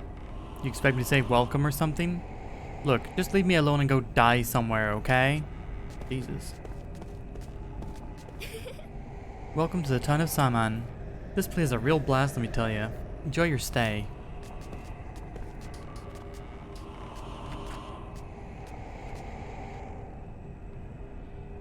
That kid really said, "Guess you'll die," to me.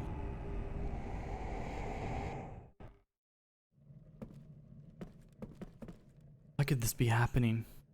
Can't sleep safely in our own city. Glad to see you made it to safety. You'll be alright inside here. Hello? You done yet? Can understand if things are crowded right now with all the refugees, but do they really have to hog the bathrooms too?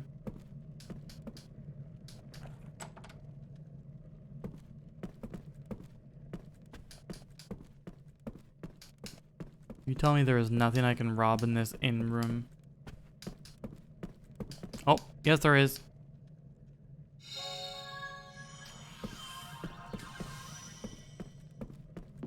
I love me some seeds.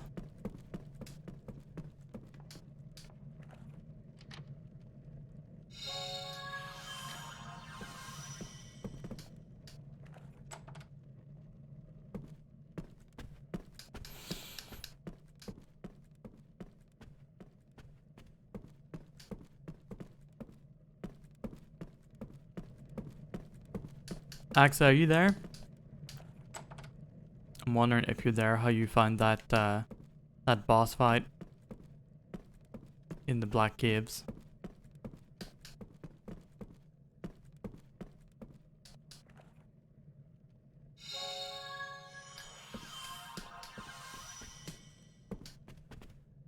Ah, you're new in town, aren't you? Something about the mist is turning Saman upside down. Monsters appeared out of the ocean a little while ago, you know? Why did I ever decide to leave Numara?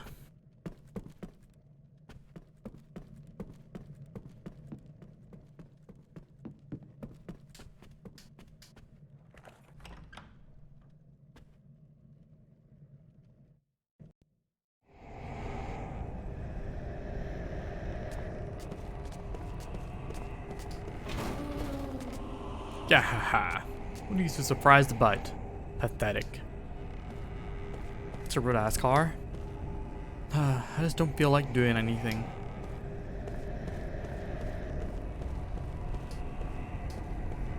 Another monster. Oh wait, you're just a traveler.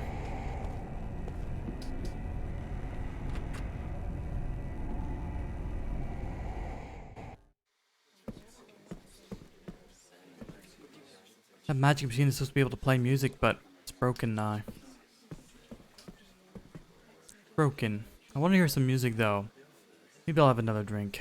I'm a little anxious to walk home by myself. Well, this machine brings back memories. I remember having a whale of a time listening to it.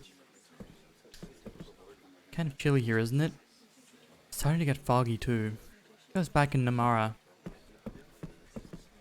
Something I've been wondering about. Aren't you cold wearing nothing but that? Yeah, true enough. She is talking about the cold and she's just in her party gear. Never had fog like this before. How about a drink to warm yourself up? Very spooky. Welcome. Traveling? Couldn't come at a difficult time. You've done all of them? Sussy, weren't there like 30 songs? Not much work to be done with the season in this state. Oh well, have another drink. Also, I'm not sure if I ever got an answer to the question about like the RPG mechanics and theatrhythm, like whether you like level up your party and equip them with stuff, or if it's just straight up aesthetic. Monsters have breached the city limits. If it weren't for alcohol, I doubt I'd be able to face such nonsense. Are you from Tosca? Trying to get back there, but there's just no way through. Hey, did you hear about that thing? You know, the thing that's been spotted in the rich guy's eyes? Oh, sure I do. As far as I'm concerned, that guy had it coming. So rude to everyone.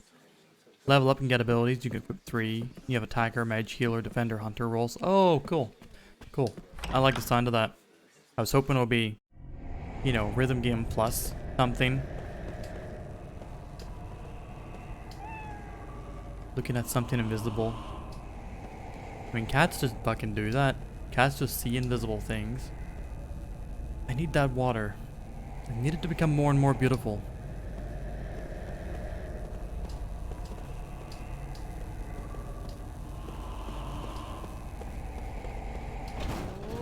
What are you looking at?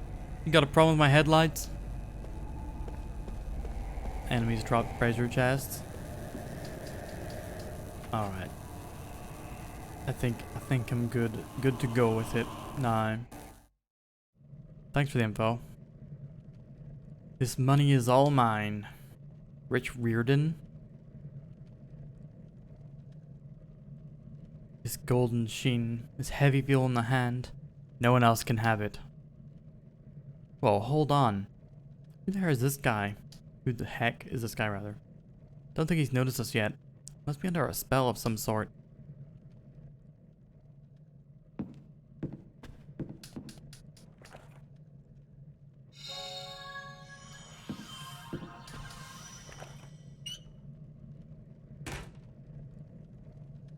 What's that? A ledger or something? That looks like bad news waiting to happen. You want him to hide us? Ah, what you got that thing out for? I don't care about it if it ain't money. Yeah, you see? Doesn't even want it. That's kind of beside the point. Well, whatever. You probably won't miss it anyway.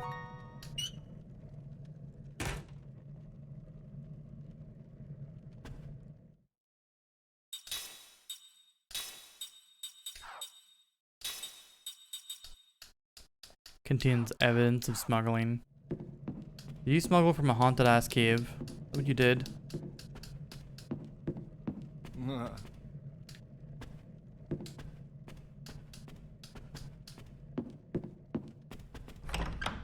Yeah, Sassy, I think you got me even more sold on this game now. I think I might buy it.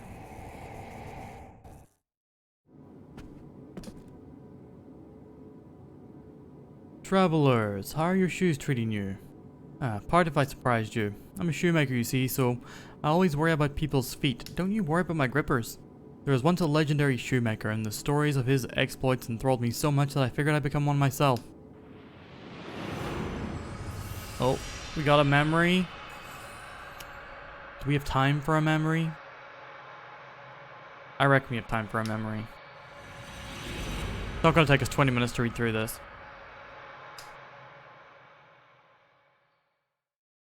20 minutes later.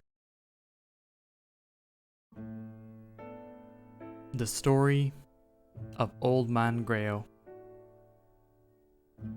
Old Man Grayo was known as the best shoemaker in the country. His shoes were light as a feather and tough as steel.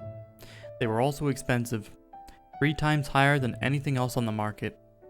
People who did not know his reputation were so shocked to hear what he had charged that they would say, "That old man must be making shoes for his own amusement."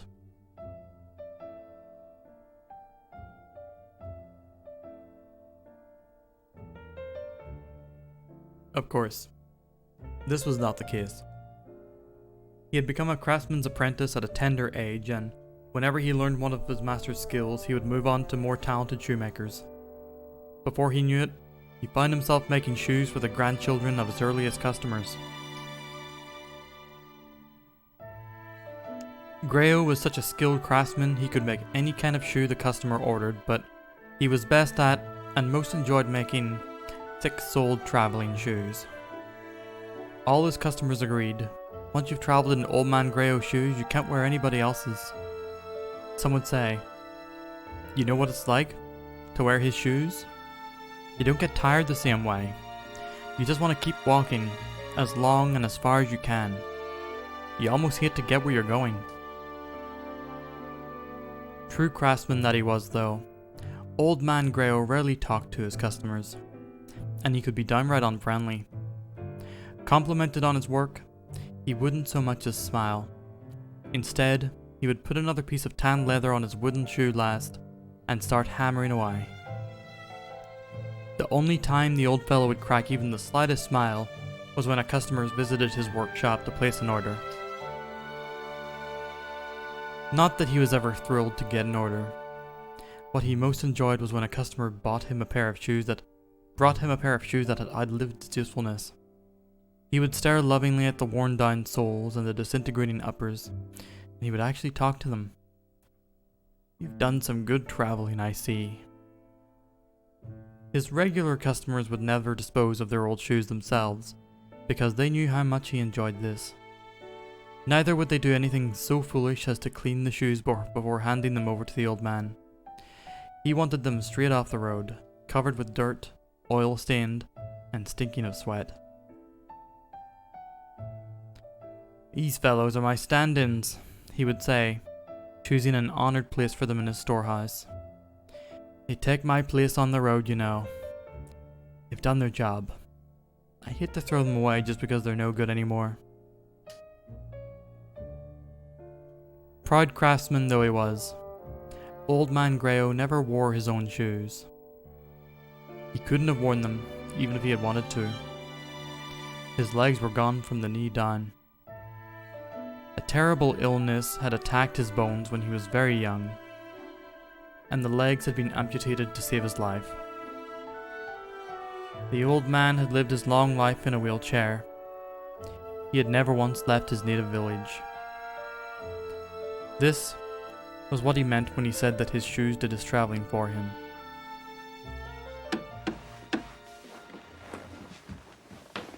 "Haven't seen you for a while," Old Man Grayo says, without looking up from his work, as Kime steps across the threshold. His back is towards the door, but you can tell from the sound of the footsteps when a regular customer has entered his shop. "You crossed the desert?"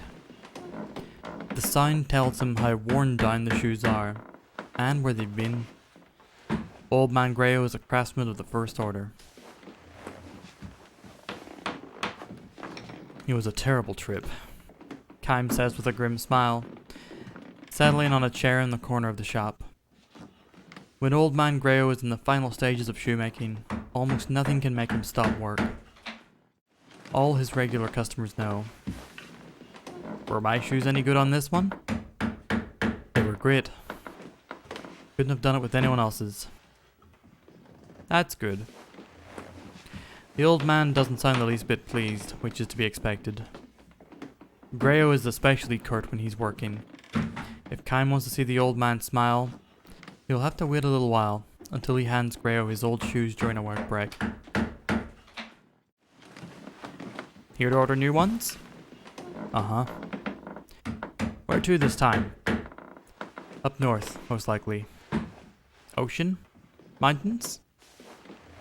Probably walking along the shore. To fight? Probably. Old Man Grayo signals his understanding with a quick nod. He says nothing for a while. The only woman in the workshop... Sorry, I can mix up with what Leb said in the chat. The only sound in the workshop comes from Grayo's wooden mallet. Kime is moved to hear it. Like old times. He has ordered any number of shoes here, even before the old man took over the shop. Kime is one of Old Man Grayo's oldest customers. In other words, he is one of the few who have survived repeated journeys. Swinging his mallet and speaking in short snatches, the old man tells Kime about the deaths of some of his regular customers. Some fell ill and died on the road. Others lost their lives in accidents. And not a few were killed in battle. It's hard when only the shoes come back. Kime nods in silence. One young fellow died a few weeks ago.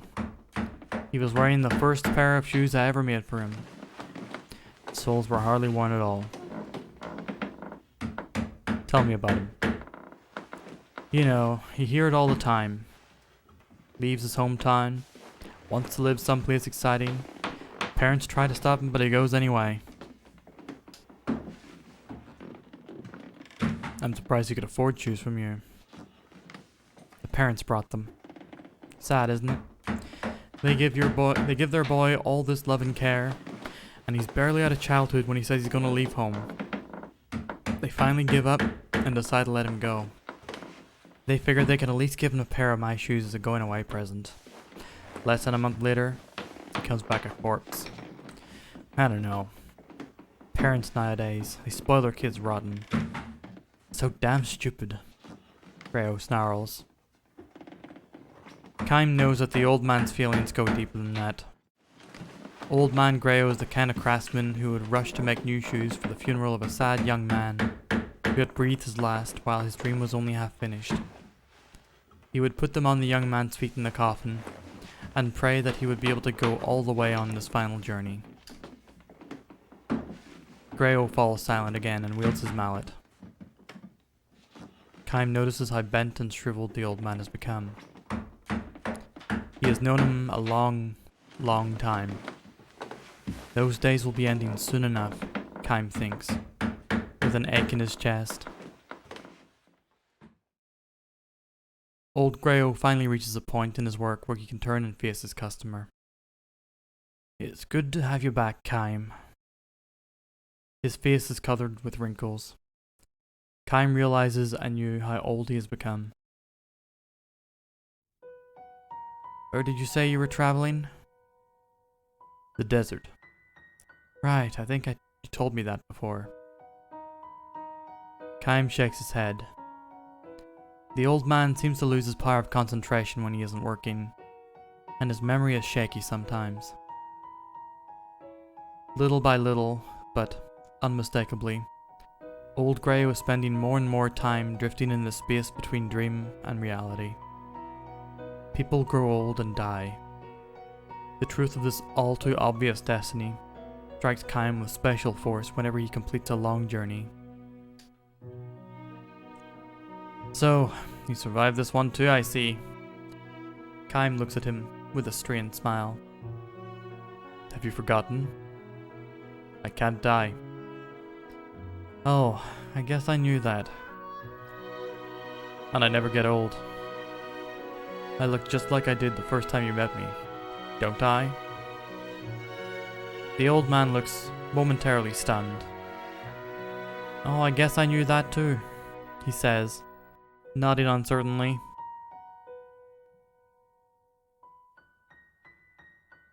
Sure, you were a kid then.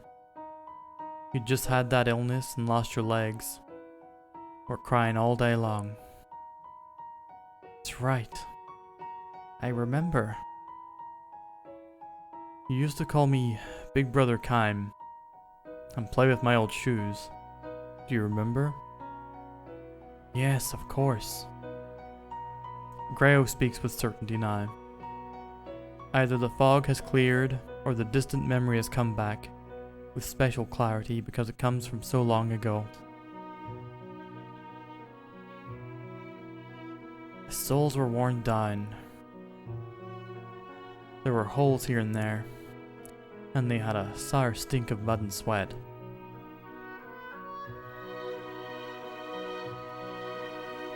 To other people, they must have looked like plain old shoes ready for the garbage.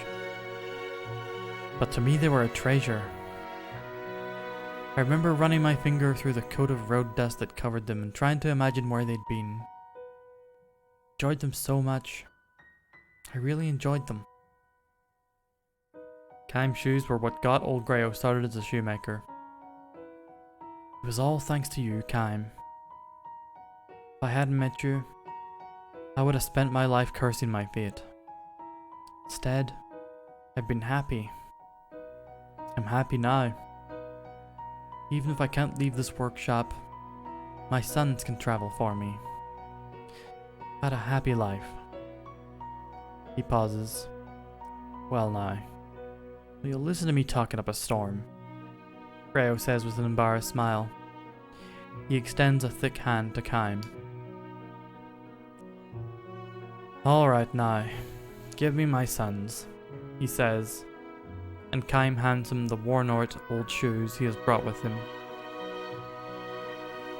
The old man strokes them fondly and says with a sigh, You've been through many a battle.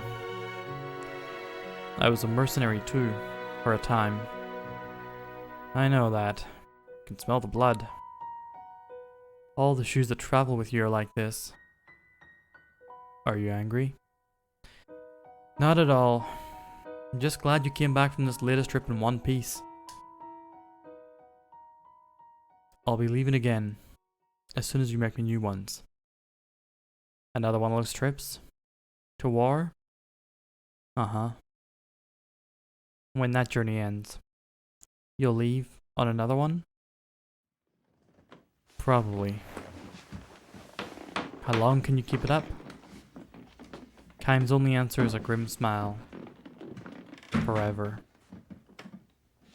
This is not a word to speak lightly in the presence of someone who has lived what little time he has to the fullest. Oh well, never mind, the old man says, turning his back on Kaim to continue his work. Wait 3 days. You can leave on the morning of the 4th day. That'll be fine. When will we meet next after that? 2 years maybe? 3? Could be a little longer. Really? Well then, this could be the last pair of shoes I ever make for you. Kaim believes that it will be. The old man is not likely to last 3 more years. Kaim fervently wishes that it were not so, but wishing by itself can do nothing. Only those who possess eternal life know that this is precisely why the time a person lives is so irreplaceably precious. Say, Kaim. What's that? Mind if I make a second pair of shoes out of the same piece of leather to match your new ones? It'll be for himself, he explains, to be placed in his coffin for his life's final journey. I'd like that, answers Kaim. The old man swings his mouth instead of thanking him. The sound is sadder and lonelier than usual. Come to think of it though, Kime, be sure to come back to this tiny room after I'm dead. Offer up your old shoes at my grave. I will. I'd like to say I'll be going to heaven a step ahead of you and waiting for you there, but in your case it doesn't work. No, unfortunately. What's it like, an endless journey? Happy? Unhappy? Probably unhappy. Kime replies, but his voice is drowned out by the rising sound of Grayo's mallet, until it is lost to even his own ears.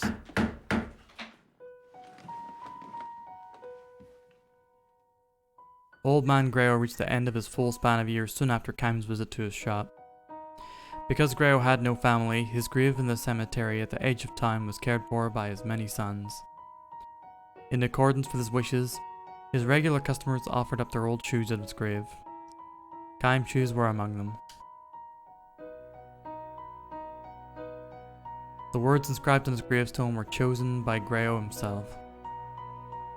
He explained his choice to Kime this way. I would say the words to each new pair of shoes before I handed them to the customer. I always said them to the customer too. I never once had the experience though of someone saying the words to me. That's why I want them on my gravestone. These are the words I want to be seen off with on my journey to heaven.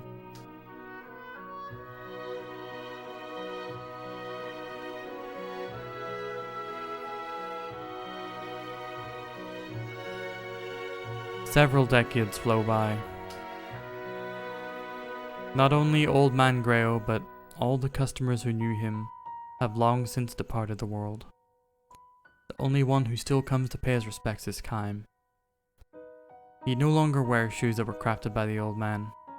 Like the life of man, the life of a pair of shoes cannot be eternal. Still, Kime comes to the town at the beginning of every journey, touching his forehead to the ground at the old man's grave. The gravestone is covered with moss, but the words engraved on it, strangely enough, are still clearly legible. May your journey be a good one. These were the words the old man always spoke. Coming from his mouth they could be brusque, but they were always charged with feeling. End.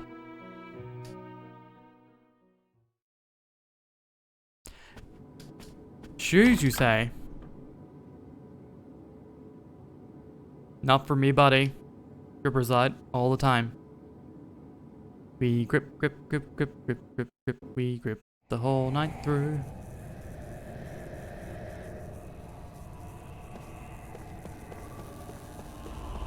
Sarah Sisulart, or as they call her for short, Slart. Well, that is going to be it for Lost Odyssey today. Not a whole ton of story progress, but we got through the cave and we're ready to truly Odyssey up next time. If you'll bear with me, we'll be watching the Monster Hunter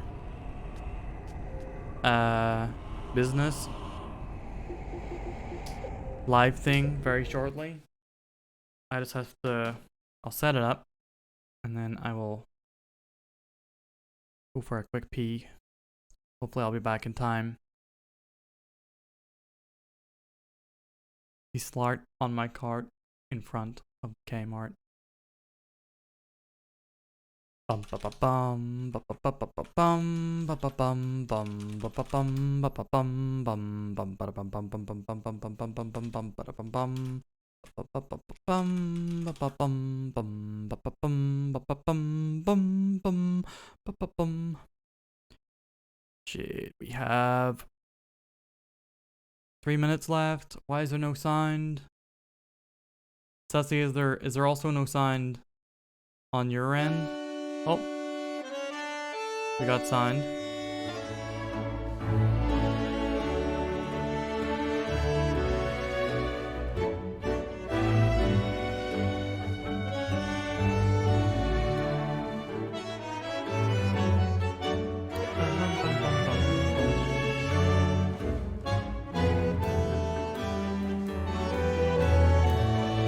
Alright, Back in a bit. We are indeed. We're watching some Mohans. Lev, can you change the category to just chatting for me? I'll be RB.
Thank you, Lab.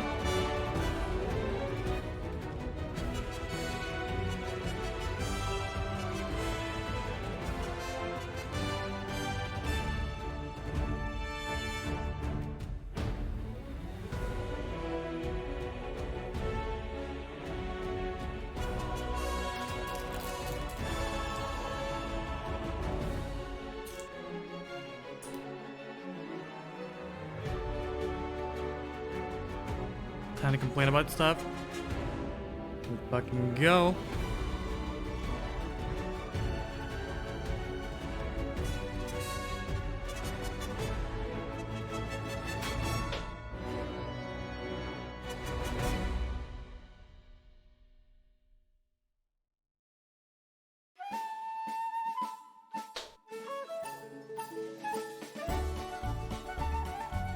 I love that they recorded all these. The video of like them playing through it. That's sick. I'd love to see all these performances.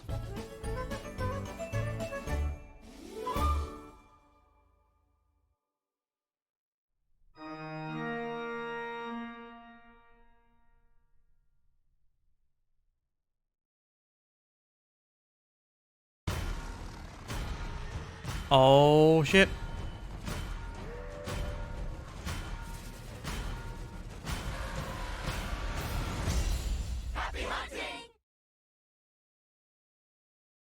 What's up, Mega Babes? Here for some Mohans. I love how quickly you absolutely noped out of the Fire Emblem Engage stream. I felt that.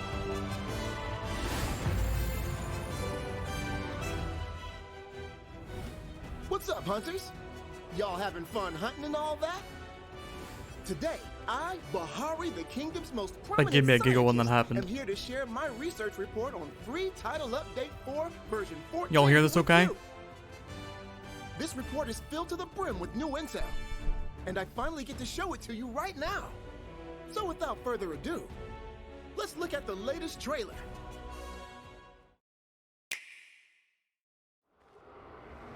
The Lord of the Tundra is heartless and cold, Oh, Velcana? showering its prey in an impenetrable veil of snow, We getting Velk? leading foolish creatures to an icy grave. We sure are.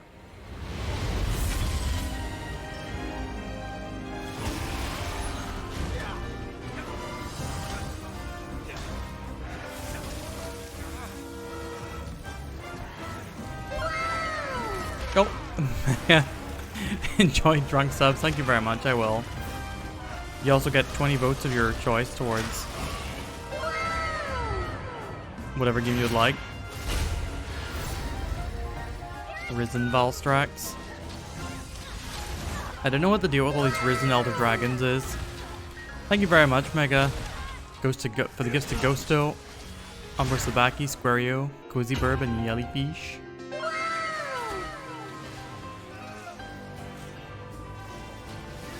Yeah, Final Fantasy 16 officially a good game.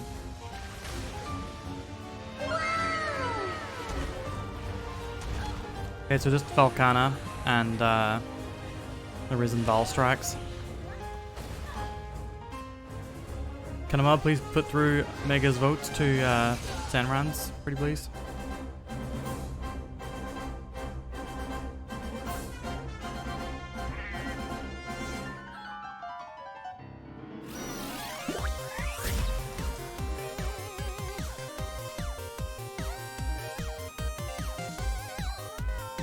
Well.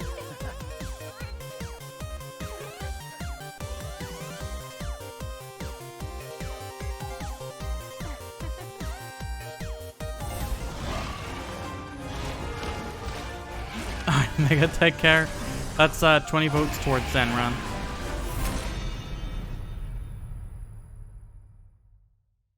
Mega just drives by, insults games, and gives money. So, as you can see, free title update 4, aka version 14, will release on the date shown on screen.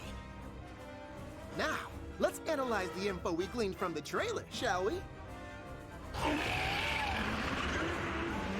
That is neat. It is nice to have Velcana. An elusive elder dragon I has think been I might have sighted at preferred the Frost Namiel Islands or like even Numerous Nergi more than scientists have been Velcana, but trying to catch a glimpse of it. Velcana is still cool. Never thought I'd see the I would have day preferred one that I get to haven't research one. seen before, but Let me tell you what I know. hey ho. It can freeze the water particles in the air to create pillars of ice, which it uses to attack. It freely controls the cold when in combat. It's basically a master of ice. Whoa! Oh, that was pretty As cool. You can see, it can instantly turn monsters Those are neat. into Must have been a turf war. I wonder how low the temperature actually is. I'd love to let it freeze me once to find out. Alright, that's weird. What? Yeah, am I alone in this?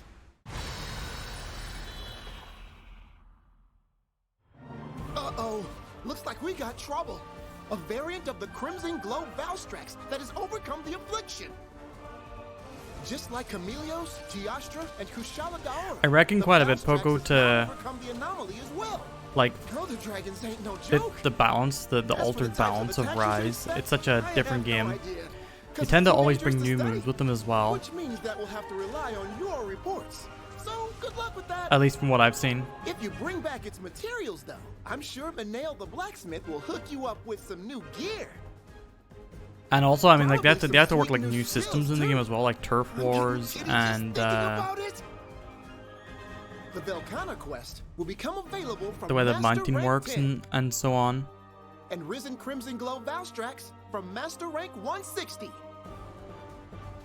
So you'd better get extra prepared.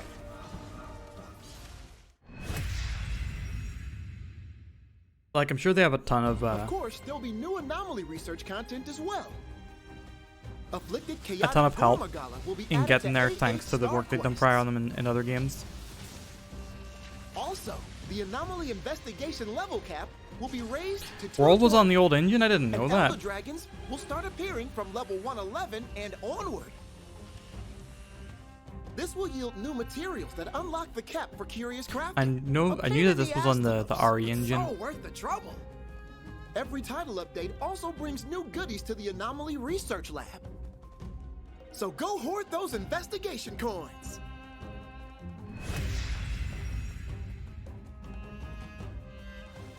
Event quests will continue to come in as well. Man, I haven't fought in that There's even going to be a Moonlit dual threat Arena yet. quest with Seething Basil Geese and Chaotic Gormagala. No, There's Joe. a very cute reward miss in it Joe. for you. And that's not all. There's one with the Furious Rajang and a Scorn Magnamalo as well. Saw you even fought In the Scorn Magmalo, I arena. don't think. Good luck handling those two at the same time. Event quests have a variety of rewards, so make sure to download them all.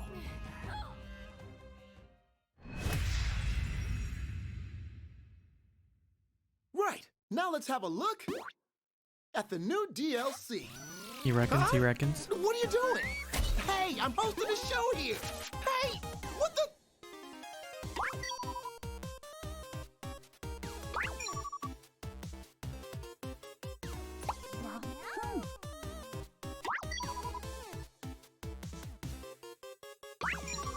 I do love the little animations in the hunting guide.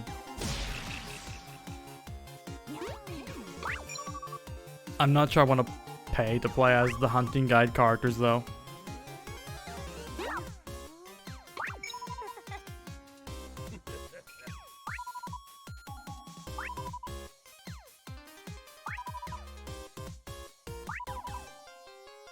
Nail the blacksmith, forging ahead. Unwavering diligence. I really don't wins dig the whole day. paying for haircuts and like stickers things because you don't get to like freely change how your character looks, so what's the fucking point? Huh? What? What the heck was that? Couldn't hear what they were saying, but I know brilliant design when I see it. They look just like the art that's all over Elgato. Seriously, that stuff's everywhere. Keep an eye out for it. Was last title upgrade? I think the next one is all. Okay, we're I like the almost at last one end that we the know of. report. Let me show you the upcoming roadmap. This free title update for I think I might will start add Velkhana and playing it Risen Crimson Glow at least once a week Mousetraps. sometime soon, just to grind up towards And it. we have free title update 5 coming in April. Another Elder Dragon. Ah, my scientific sense is telling me that there's going to be quite a fearsome monster in this one. Can't wait to research it. I wonder if it will be Nergy.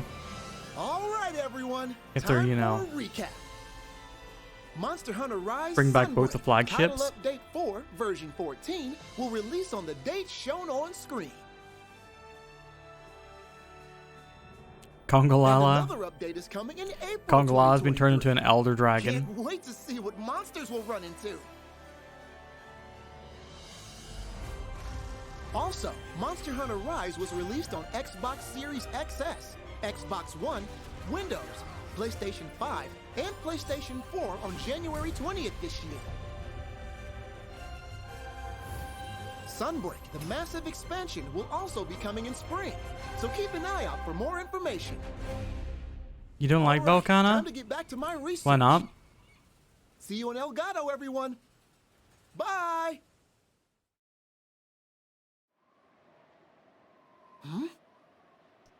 What's this?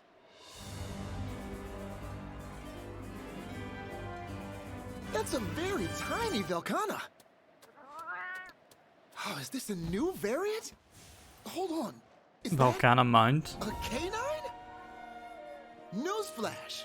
To celebrate the release of Free Title Update 4, campaign entrants will be able to get their hands on a Velkhana costume that'll make your Palamute look like a Velkhana. It might be small, but it's got big energy.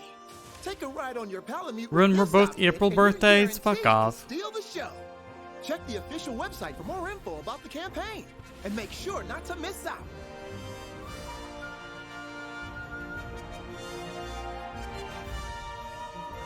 Is this some sort of horror thriller where you're solely assuming my identity?